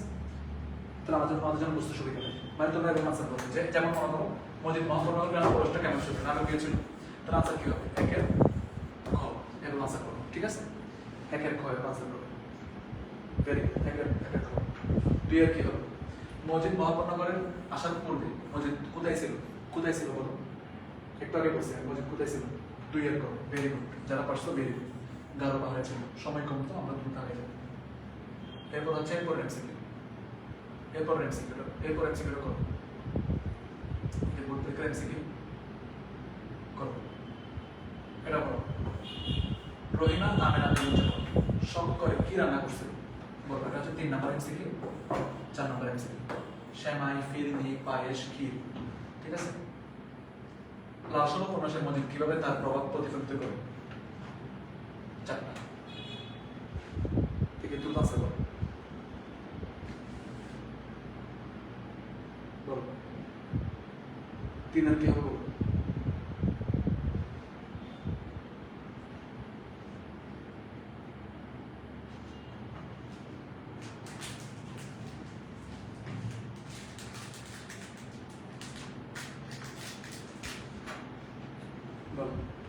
নাম্বার কি হবে?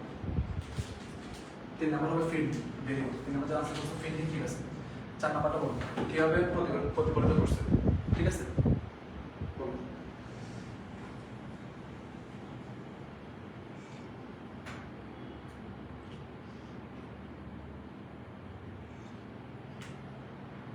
শাফিন বলতেছে 4 হবে খ।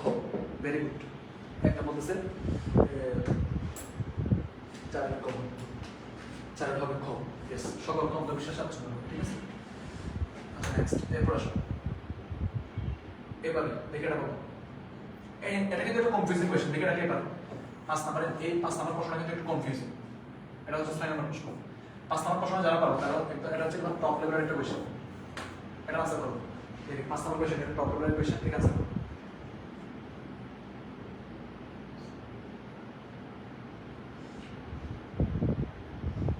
বলো।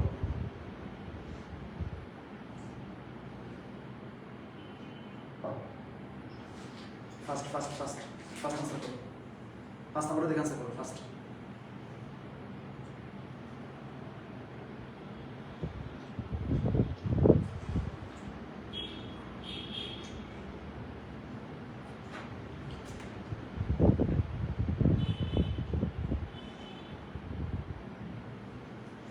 নীলিমা বলছে সবাই এখানে বি বলতেছে না, সবাই এখানে বি বলতেছে না, এখানে বি কিন্তু হবে না।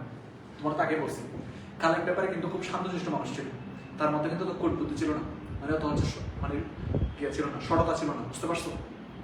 এই বি আনসার করছে 5-এর 1, খুবই ক্লেভার আনসার করছে, খুবই ভালো আনসার করছে, ঠিক আছে। 5-এর কিন্তু ভাইয়া বি হবে না, 5-এর 1 হবে। যারা 5-এর 1 বলছো খুবই ভালো তোমাদের প্রিপারেশন।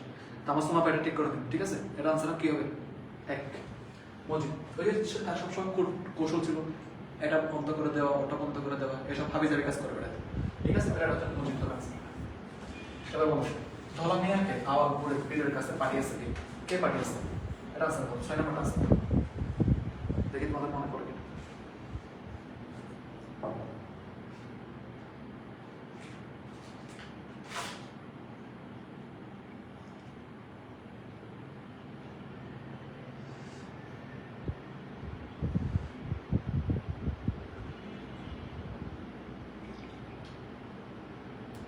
এটা হচ্ছে সানজিলা সুচি আনসার করছে হচ্ছে 1।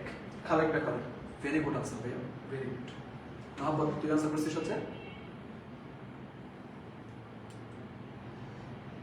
1 খালেক বেকার। আচ্ছা এবার আসো নেক্সট।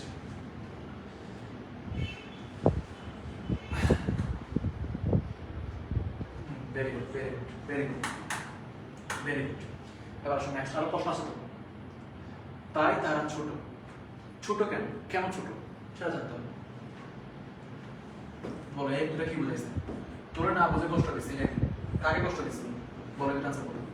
এটা হচ্ছিল 6, এটা ছিল 7, এটা হলো 8। বলো 7 নাম্বার আনসার বলো। বলো ফার্স্ট দ্রুত আনসার করতে হবে। ফার্স্ট বলো কি হবে?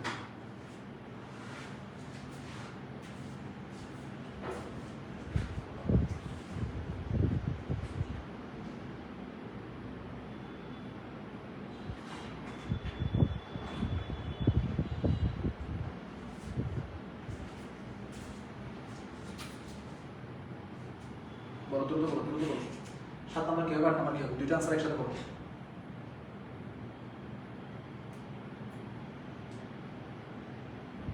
বলো 7 নাম্বার কি হবে, 8 নাম্বার কি হবে?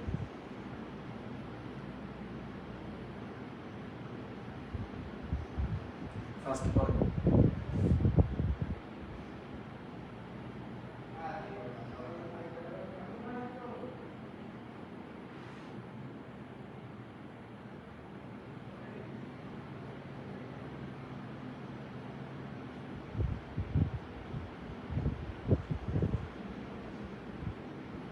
ভেরি গুড, যারা পারছো ভেরি গুড, ঠিক আছে। 8 হচ্ছে ক হবে, ঠিক আছে।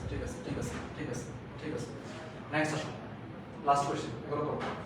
আচ্ছা এটা হচ্ছে তোমার 9 নাম্বার প্রশ্ন। এটা হচ্ছে তোমার 10 নম্বর প্রশ্ন, সলভ করো।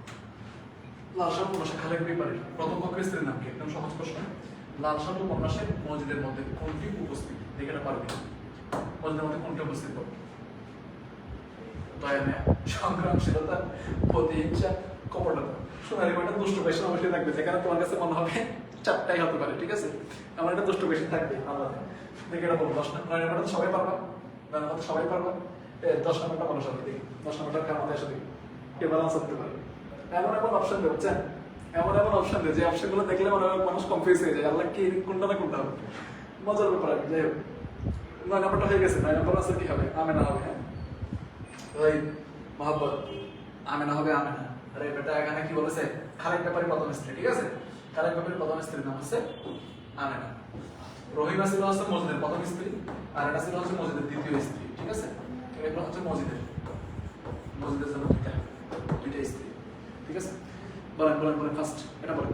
10 কি হবে? দয়া মায়া বলছে, দয়া মায়া হবে না। 10 কি হবে? দয়া মায়া, একজন বলছে দয়া মায়া হবে না। একজন বলতেছে ডি, সংগ্রামশীলতা তো হবেই না। বলো এদের থেকে কোনটা হবে? 2 হবে নাকি 4 হবে? 2 হবে নাকি 4 হবে? ঠিক আছে? ইয়েস, ফয়সাল সাহেব ঠিক বলছেন।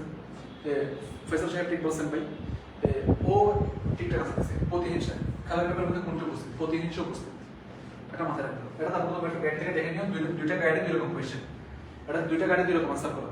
একটা গাইডে প্রতিহিংসা করো, একটা গাইডে হচ্ছে কি কপটতা করো। তারপর তুমি একটু দেখে নিও। ওগুলো সব 2023 সালের গ্রুপ কোয়েশ্চেন, কিন্তু আমার কাছে প্রতিহিংসাটাই বেশি ভালো মনে হয়েছে।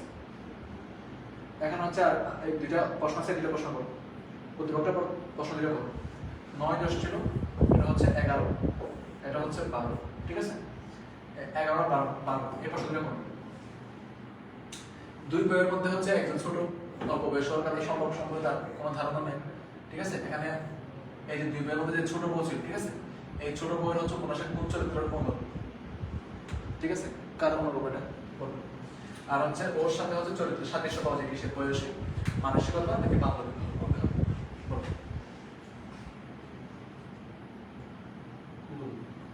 Best answer. 11 হচ্ছে না, 11 রহিমা হবে না, রহিমা হবে না। 11 হবে ডি, জমিলা, ঠিক আছে? আর হচ্ছে 12 নম্বরটা কি হবে? 12 নম্বর কি হবে? 11 হবে ডি, 12 নম্বরটা কি হবে? সময় কত? ইয়েস, 11 ডি হবে। 12 নম্বরটা কি হবে বলো?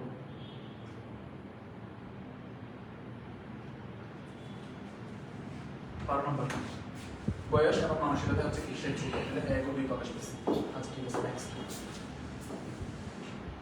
লাস্ট এটা বলো। এটা একদম সহজ। উচ্চশিক্ষা শিক্ষিত হয়ে গ্রামে ফিরে আসে এবং গ্রাম মানুষের জ্ঞানের মধ্যে সীমাবদ্ধ থেকে সে হচ্ছে কি শিক্ষা আলো জ্বালাতে মহিষা বিদ্যালয়ে স্থাপনের সিদ্ধান্ত নেয়। তাহলে এখানে ওই যে বিদ্যালয় মানে কি স্কুল, স্কুলের সাথে কাজ সম্পর্ক ছিল। তাহলে হচ্ছে তোমার 13 নম্বর কোয়েশ্চেন, ঠিক আছে? এখানে 8টা অপশন, এই যে এখানে 4টা অপশন আছে। এটা হচ্ছে 13 নম্বর প্রশ্ন, এটা হচ্ছে 14 নম্বর প্রশ্ন। এখানে 2টা প্রশ্ন আছে, 13 নম্বর আর 14 নম্বর। গ্রামবাসী জ্ঞান সমৃদ্ধ লালসা উপন্যাসে কোনটি প্রকাশ পেয়েছে? দুটো প্রশ্ন ইম্পর্টেন্ট। লালসা উপন্যাসে স্কুল প্রতিষ্ঠা করতে চাইছিল কে? বলেন। লালসা আমাদের কিন্তু অলরেডি 1 ঘন্টা ক্লাস হয়েছে, সবাই অ্যাটেন্ড পাস, আলহামদুলিল্লাহ খুবই ভালো। আর অল্প সময় থাকো, আমি সিরাজউদ্দৌলা সুন্দর করে কভার করে দিয়ে গুছিয়ে দিয়ে শেষ, ঠিক আছে? বলো। ইয়েস, আক্কাসালি। 13 নম্বর হচ্ছে কি হবে? এ হবে, আক্কাসালি হবে। 13 নম্বর এ হবে, আক্কাসালি। আচ্ছা, নেক্সট কোয়েশ্চন সলভ করো। কোন উচ্ছেদে উল্লেখিত গ্রামবাসীর মধ্যে জ্ঞানের সীমাবদ্ধতা থেকে লালসা উপন্যাসে যে দিকটি প্রকাশ পায়, কোনটি প্রকাশ পায় বলো? দরিদ্রতা প্রকাশ পায়, কুসংস্কার প্রকাশ পায়, নাকি অজ্ঞতা প্রকাশ পায়? বলো 14 নম্বর প্রশ্ন কি হবে?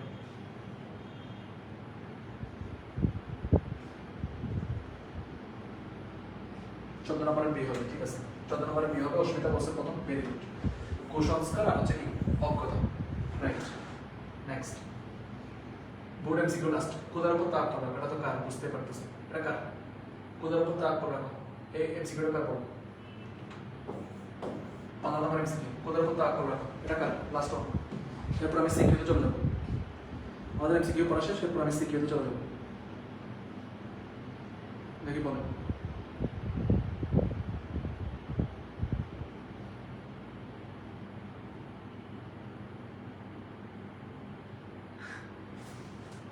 বলেন বলেন বলেন কি হবে? এটা হচ্ছে মজিদের, ঠিক আছে, রাইট।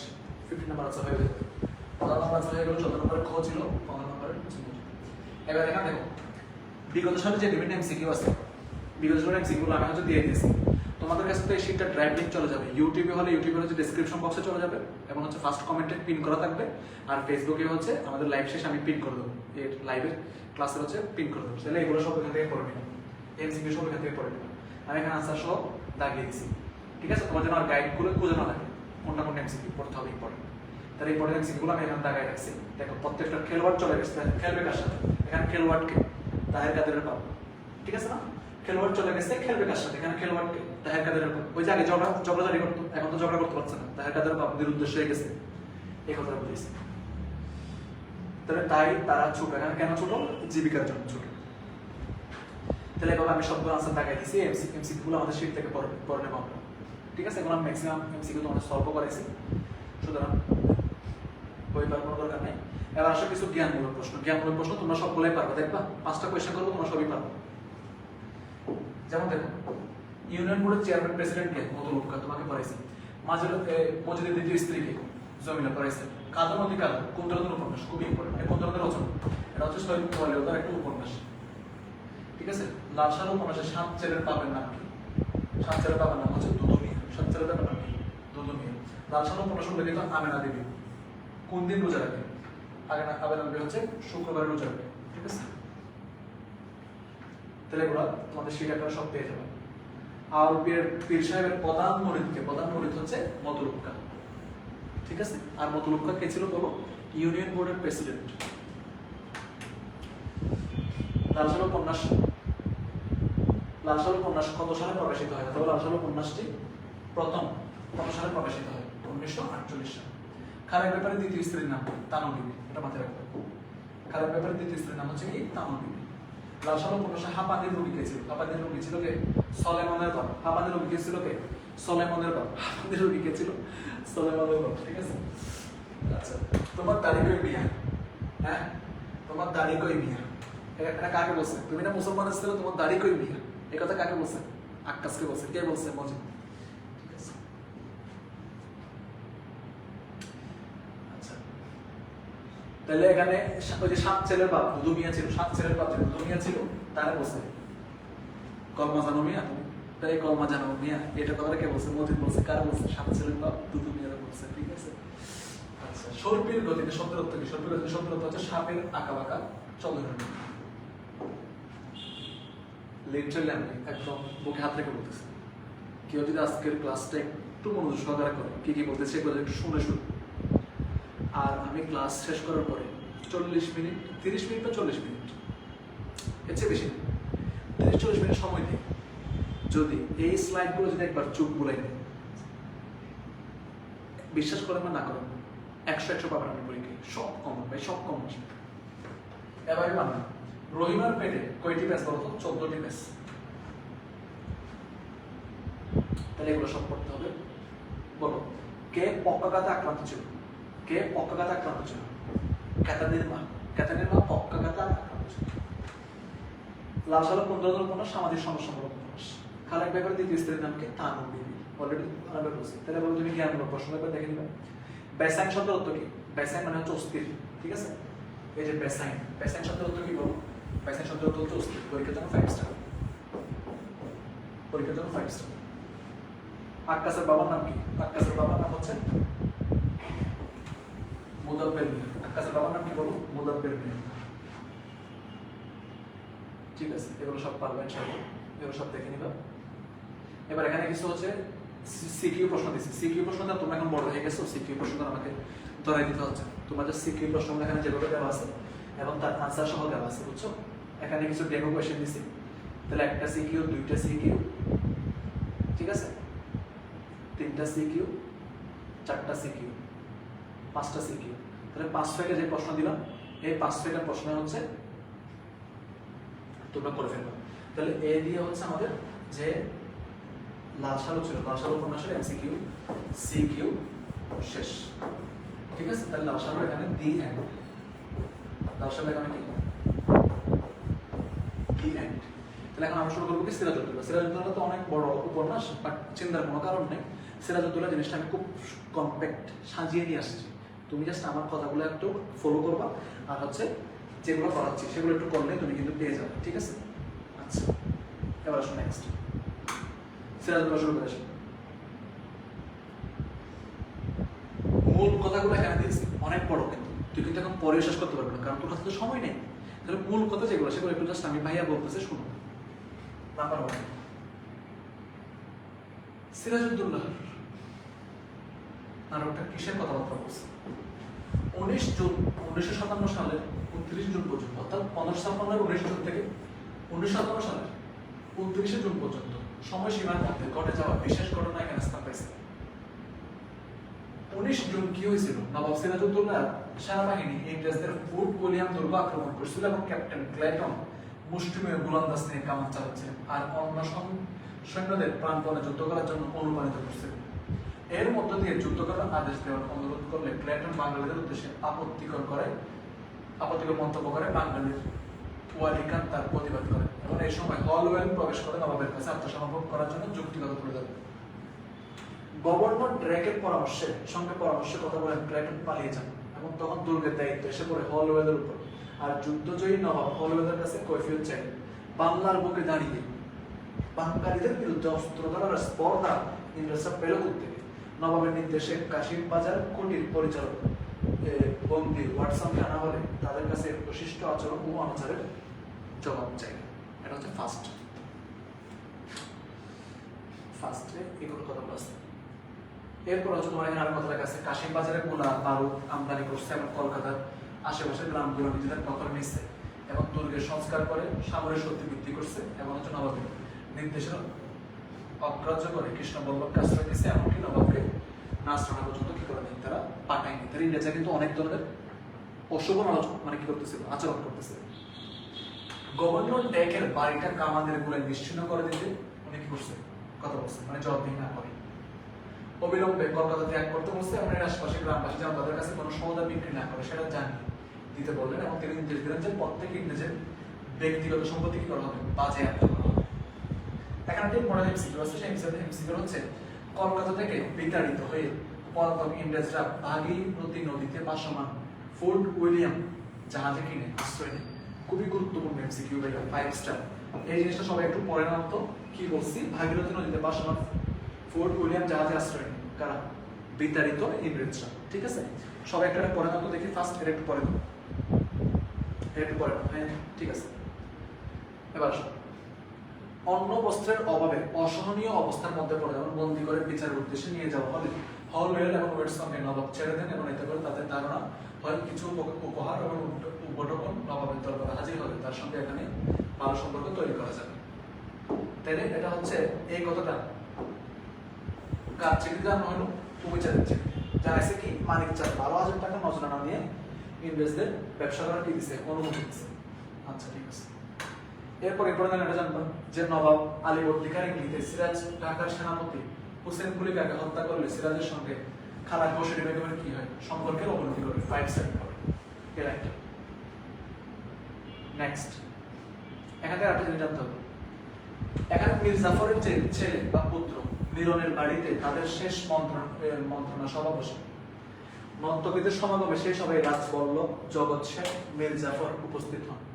মহিলার ছদ্মবেশে আছেন ক্লাইভ এবং ওয়াটস, আর রায়দুল্লভ এসে নিজের জন্য সিপাহ সাহেবের প্রত্যাশা নিয়ে যান। এটা ছিল হচ্ছে কি রায়দুল্লভের ইচ্ছা। এবার আসুন নেক্সট, নকল দলিলে 20 লক্ষ টাকার অঙ্গীকার করা হয়, আসলে অভিচারের উল্লেখই থাকে না। ফলে দলিলের ভয়ানক যে বিষয়টি রাজবল্লভ লক্ষ্য করেন তা হলো এই সন্ধি অনুসারে সিপাহ সাহেবরা শুধু মসনদে বসবেন আর রাজ চালাবেন কে, কোম্পানি। তাহলে মীর জাফরকে শুধুমাত্র তারা চেয়ারে বসাবে, কিন্তু মেন রাজ্যের যে কাজগুলো আছে তারা সেগুলো কে করবে বলো, কোম্পানি। অর্থাৎ ইংরেজের যে কোম্পানি সেই কোম্পানি করবে। ইংরেজদের মোট সৈন্য ছিল কত, 3,000-এর বেশি নয়, আর নবাবের ছিল কত হাজার, 50,000। ছোট বড় মিলিয়ে ওদের কাছে কামান ছিল 10টি আর নবাবের কাছে কয়টা ছিল, 50টি। ঠিক আছে, এটা পাবো। মোহাম্মদী ব্যক্তি তাকে কি করে, তারা কি করে, নৃশংসভাবে হত্যা করে এবং এর মধ্য দিয়ে বাংলার স্বাধীনতার যে সূর্য সেটা কি অস্তমিত হয়ে যায়, মানে ডুবে যায়। তাহলে মীর জাফরের খনি কে ছিল বলতো? মোহাম্মদী বেগ ছিল, ঠিক আছে? মীর জাফর খনি কে ছিল বলো? মোহাম্মদী বেগ। তাহলে খুব ইম্পর্টেন্ট। এখন প্রশ্ন, নাটক থেকে সৃজনশীল কিভাবে আসে? সৃজনশীল সম্পর্কে যদি জানতে হয় তাহলে তোমাকে দেখো, তোমাকে অবশ্যই গল্পের পরিচয় চরিত্র সম্পর্কে দেওয়া থাকতে হবে, যেমন সিরাজউদ্দৌলা, মীর জাফর, মোহনলাল, বসিটি বেগম, ইস্ট ইন্ডিয়া কোম্পানি বা হচ্ছে ক্লাইভ সম্পর্কে জানতে হবে। এবার আসো সিরাজউদ্দৌলা। সিরাজউদ্দৌলা হচ্ছে এই নাটকের একদম মূল বা হচ্ছে মেইন ক্যারেক্টার বা কেন্দ্রীয় চরিত্র হচ্ছে সিরাজউদ্দৌলা। তার পিতার নাম কি? জয়নুদ্দিন। আর মাতার নাম কি বলবো, ঠিক আছে? এবার আসো নেক্সট। 1733 সালে সিরাজউদ্দৌলা কি করে? জন্মগ্রহণ করেন এবং তিনি বাংলা, বিহার, উড়িষ্যার নবাবের আলীবর্দীকার দোলা। সিরাজউদ্দৌলা হচ্ছে আরেকটু কথাবার্তা আছে, যেমন সিরাজউদ্দৌলার বড় খালা বসিটি বেগমকে রাজপ্রাসাদে নিয়ে এসে নজরবন্দি করলেন এবং মীর জাফর জগৎসের রাজপল্লব এবং উমি চাঁদকে দেশ রক্ষার স্বার্থে উজ্জীবিত করার জন্য পবিত্র কুরআন এবং তুলসী গঙ্গা জল ছয়ে শপথ করার তিনি ইংরেজদের প্রতিনিধি ওয়ার্ডসকে কড়া জবাব দিয়ে তারা মাথায় রাখবেন। এই কথা মাথায় রাখবেন। এবার সিরাজউদ্দৌলার মধ্যে এখানে কিছু কথাবার্তা আছে। নাটকের কেন্দ্রীয় চরিত্র সিরাজউদ্দৌলা, তার পিতা জয়নুদ্দিন, মাতা আমিনা বেগম। জন্মগ্রহণ করেন 1733 সালে। সিরাজউদ্দৌলার পুরো নাম কি ছিল দেখো তো, একদম ছোট নাম। সিরাজউদ্দৌলার নাম কিন্তু একদম ছোট, হ্যাঁ। সিরাজউদ্দৌলা শাহ কলিকা মির্জা মোহাম্মদ কিন্তু এটা মোহাম্মদ না, মোহাম্মদ হাইবতজঙ্গ বাহাদুর। হাইবতজঙ্গ বাহাদুর তার আসল নাম মির্জা মোহাম্মদ সিরাজউদ্দৌলা। সিংহাসনে আরোহণ করেন 1756 সালে 23 বছর বয়সে। কলকাতায় অভিযান করে তিনি ইংরেজদের দুর্গ আক্রমণ করেন। তার কনিকে ছিল মোহাম্মদী বেগ, এটা আমি আগে বলছি। এই উক্তিগুলো খুব ইম্পর্টেন্ট, যে আমার নালিশ আজ আমার বিরুদ্ধে, এই কথাটা কে বলছে? সিরাজউদ্দৌলা বলছে। বাংলা নবাবকে বই লেখাচ্ছে কে? সিফা হাসান। এবার আসলে মীর জাফর আলী। মীর জাফর আলী হচ্ছে যে গোপালপাড়ে যে একটা মন্ত্রী আছে না, ওই মন্ত্রীর মতো, বুঝতে পারছো? আচ্ছা, তাহলে আবার নেক্সট আসো। তাইলে এই মীর জাফর কে ছিল? মীর জাফর ছিল সিরাজউদ্দৌলার প্রধান সেনাপতি, এই কথা মাথায় রাখো। আচ্ছা ঠিক আছে, এবার নেক্সট আসো। মীর জাফর আলী বা মীর জাফর, এটা তোমরা একটু শীত থেকে পড়বো। এখন আমি এগুলো তোমাকে আলোচনা করে দিই। মীর জাফর তার প্রকৃত নাম কি? মীর জাফর আলী খান। তিনি ছিলেন কে? সিরাজউদ্দৌলার প্রধান সেনাপতি। মীর জাফর কোন জায়গা থেকে হিন্দুস্তান আসছিল? পারস্য থেকে। কোথেকে আসছিল? পারস্য থেকে আসছিল, এটা খুব ইম্পর্টেন্ট। একদিনের জন্য হলেও তিনি মসনদে বসে কি করেছিলেন? সব করেছিলেন। তিনি কেমন ছিলেন? বিশ্বাসঘাতক ছিলেন। মীর জাফরের অপর নাম কি? এটা পরীক্ষার জন্য ফাইভ ছিল। মীর জাফরের অপর নাম কি? মীর জাফরের অপর নাম হচ্ছে ক্লাইভের গাদা।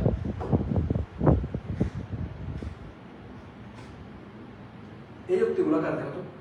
শুভ কাজে বিলম্ব করা বুদ্ধিমানের কাজ নয়, এটা কার উক্তি? এটা হচ্ছে মীর জাফরের উক্তি। দেশের স্বার্থের জন্য নিজেদের সবকিছু তুচ্ছ করা আজ্ঞাবহ হয়ে থাকবে, ঠিক আছে? সবাই মিলে সত্যি আমরা বাংলাকে বিক্রি করে দিচ্ছি না তো, এটা কার উক্তি? মীর জাফরের উক্তি। এবার আমিনা বেগম। আমিনা বেগম কে ছিল? 4টা কথা জানবো শুরু।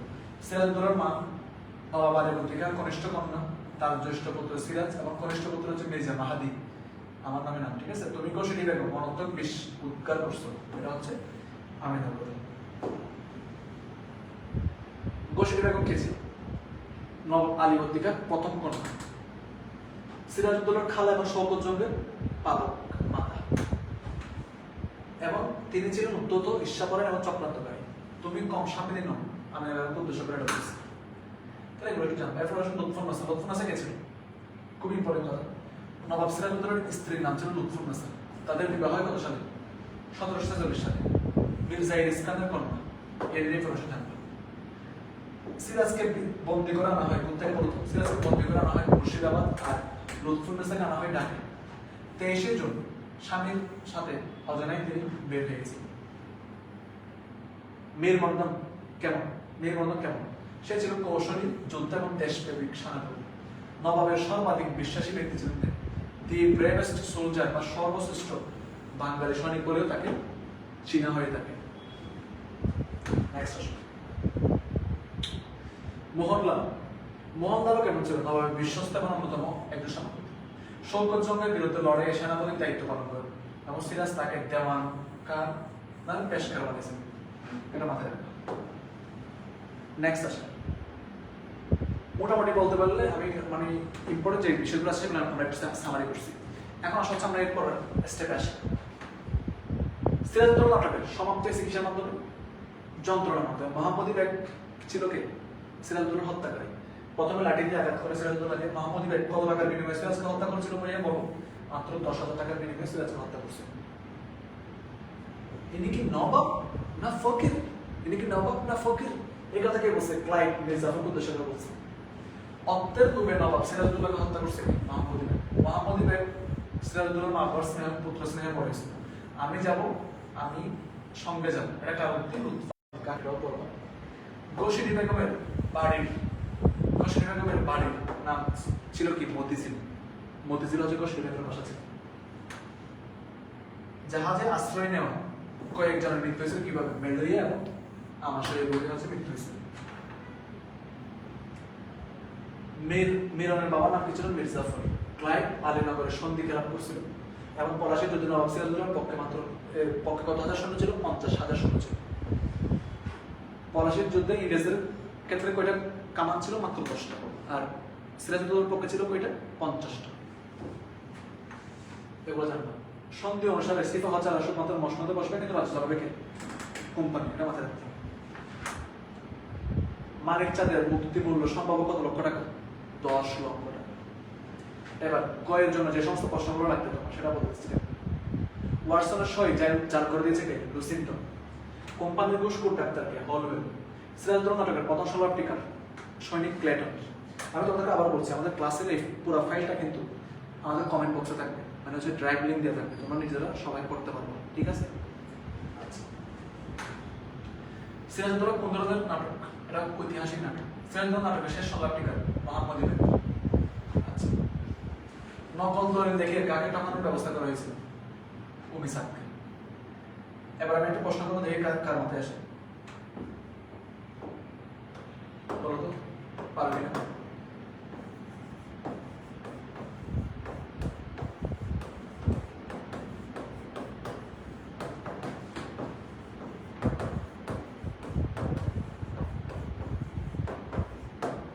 দেখে এই কোশ্চেনটা পারবে না তোমরা। ক্লাইভের গাদা বলা হয় কাকে? ঠিক আছে বলো। ক্লাইভের গাদা বলা হয় কাকে? ঠিক আছে বলো। মনে আছে কিনা দেখি।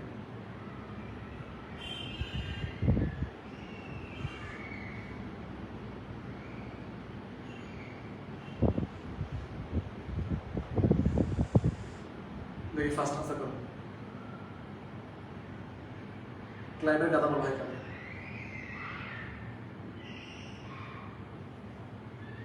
ভেরি গুড, মীর জাফরকে। Very good, very good. অসুবিধা বলছি, ভেরি গুড, মীর জাফরকে। আর কেউ? ক্লাইভের গাদা বলা হয় কাকে? আর কারো মাথায় আসতেছে?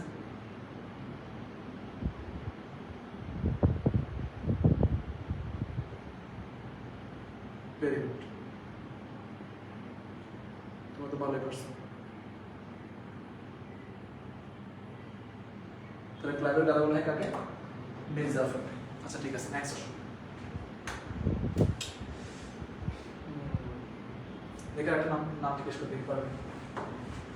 এই 2 নম্বর প্রশ্ন করবো, 2 নম্বর প্রশ্ন করবো।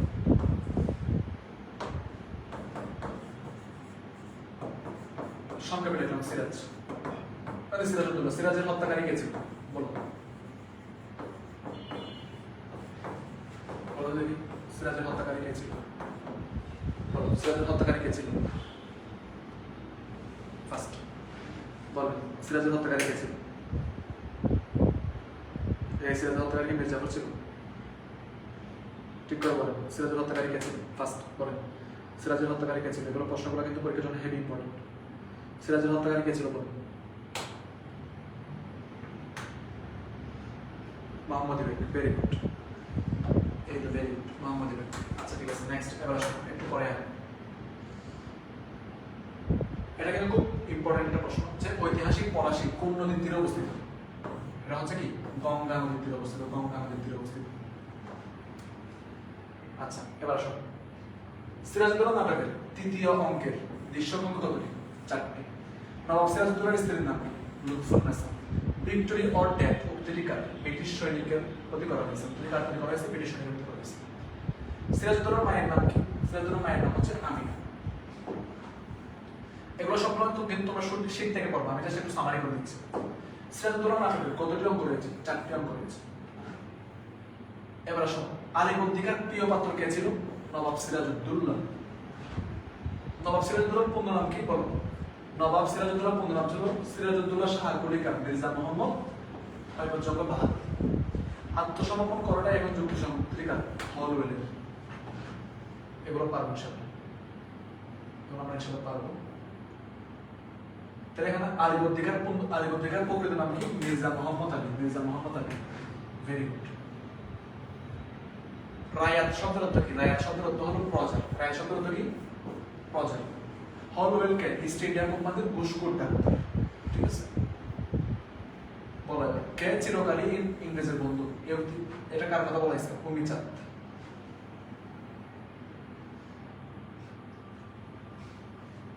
এখানে 90% কমন আসবে, বুঝছেন? এর বেড়ে আসার কোনো সুযোগ নেই, 90% কমন আসবে ইনশাআল্লাহ। এবার হচ্ছে দেখো, এখানে কিছু হচ্ছে আমরা অনুধাবনমূলক প্রশ্ন করছি। প্রথম প্রশ্নটা কি দেখো? যত বড় মুখ নয় তত বড় কথা। কে কাকে বলছে ব্যাখ্যা করো, অনুধাবন। এরপর প্রশ্ন হচ্ছে পলাশীর যুদ্ধ হয়েছে যুদ্ধের অভিনয়, সেম অনুধাবন। পলাশীর যুদ্ধে নবাবের পরাজয়ের কারণ কি? অনুধাবন। এবার এখন নাটক থেকে কিভাবে প্রশ্ন আসতে পারে? প্রথম একটা এমসিকিউ এবং এর আনসার দেখো সুন্দর মতো দিয়ে দিয়েছে। এটা মূল কথা কি? নবাব নিজের আত্মীয় পরিচালন করে সম্পর্কে দ্বারা ষড়যন্ত্র বিশ্বাসঘাতকতার জালে আটকা পড়লে ইংরেজদের তারা কি করে? সুযোগ গ্রহণ করে। এটা হচ্ছে এই সিকিউর মূল বক্তব্য। এরপর আরেকটা সিকিউ আছে, এই সিকিউর আনসারও আমি এরপর অ্যাড করে দিয়েছি। এই যে ওয়াটসন কাকে সই করে জাল করে দিয়েছে লুসিংটন, তাহলে এটা পড়বো। একইভাবে হচ্ছে আরেকটা সিকিউ দিয়েছি, এমন হচ্ছে এটা হচ্ছে আমাদের শেষ সিকিউ। 4 থেকে 5 সেট সিকিউ দিয়েছি। তাহলে আজকের ক্লাস একদম শেষ পর্যায়ে চলে আসছে। এখন আমি তোমাকে একটু কথাবার্তা বলে দিই, শুনো। আমরা এখন যে শীটটা দেবো ড্রাই ক্লিন, অর্থাৎ আজকের ক্লাসে যে শীটটা দেবো, এই শীটটা যদি তুমি ফুল কমপ্লিট করবে, এই শীটটা তুমি ফুল কমপ্লিট করবে, ঠিক আছে? শীটটা হচ্ছে ফুল কমপ্লিট করবে, তোমার উপন্যাস এবং নাটক নিয়ে 90% কমন পড়ে যাবে। আবার বলতেছে 90% কমন পড়ে যাবে এই শীট থেকে। এই শীটটা ফার্স্ট টু লাস্ট ভালো করে পড়ো, যেটা আমি তোমাকে বোঝাতে পারি। এর পাশাপাশি তোমাদের এইচএসসি পরীক্ষা চলাকালীন সকল ক্লাস, অর্থাৎ সকল সাবজেক্টের সকল বিষয়ের সাজেশন ক্লাস আমরা এই পেজে নেব প্রত্যেক পরীক্ষার আগে। সেই সাজেশন ক্লাসের অংশ হিসেবে আমাদের এখন আজকে তোমাদের আমি রুটিনটা আবার একটু দেখাই দিই। দেখো আজকে আমরা কোন ক্লাসটা নেব? আজকে কিন্তু আমরা এই ক্লাসটা নিচ্ছি উপন্যাস নাটক। তাহলে কালকে কোন ক্লাস নেব? গদ্য পদ্য। এরপর দিন কি ক্লাস নেব? এমসিকিউ। অর্থাৎ 26 তারিখ পরীক্ষা, 25 তারিখ রাতে আমরা ক্লাস নেব হচ্ছে কিসের ক্লাস? MCQ class. সুতরাং সবাই খুব অ্যাক্টিভ থাকতে হবে। তাহলে এই বিষয়গুলো কিন্তু মোস্ট ইম্পর্টেন্ট। আজকের একটা ক্লাস শেষ হয়ে গেল, আগামীকালকে আছে গদ্য পদ্যের উপর, আগামী এরপর দিন আছে কি? এমসিকিউর উপর। তাহলে এই সমস্ত সবার মনে থাকবে ইনশাআল্লাহ, মনে থাকবে। তাহলে প্রতি কিসের উপর ক্লাস? এই যে গদ্য পদ্যের উপর ক্লাস হচ্ছে আগামীকাল, মনে থাকবে ইনশাআল্লাহ। আগামীকাল করে 9:15 সবাই 9:15। তাহলে সবার জন্য শুভকামনা, সবাই হচ্ছে ভালো মতো প্রিপারেশন দাও। আর আজকে আমি যেগুলো রিভিশন দিয়ে দিচ্ছি এই রিভিশনগুলো দিয়ে দাও। আমাদের এই ক্লাসটা যারা পরবর্তীতে দেখবা তারা হচ্ছে আমাদের ইউটিউব চ্যানেলে সরাসরি দেখতে পারবা, এবং একই সাথে হচ্ছে আমাদের এই পেজেও কি থাকবে, এই লাইভ ক্লাসটা থাকবে আমাদের ইউটিউব চ্যানেলে সংক্ষিপ্ত আকারে পুরোটা আপলোড করে দেবো। তাহলে আজকের ক্লাসে এটুকুই থাকলো, দেখা হবে আগামীকালকে ঠিক 9:15-তে। তুমি এবং তোমার বন্ধুরা মিলে অ্যাড হয়ে যাবে ইনশাআল্লাহ। Thank you.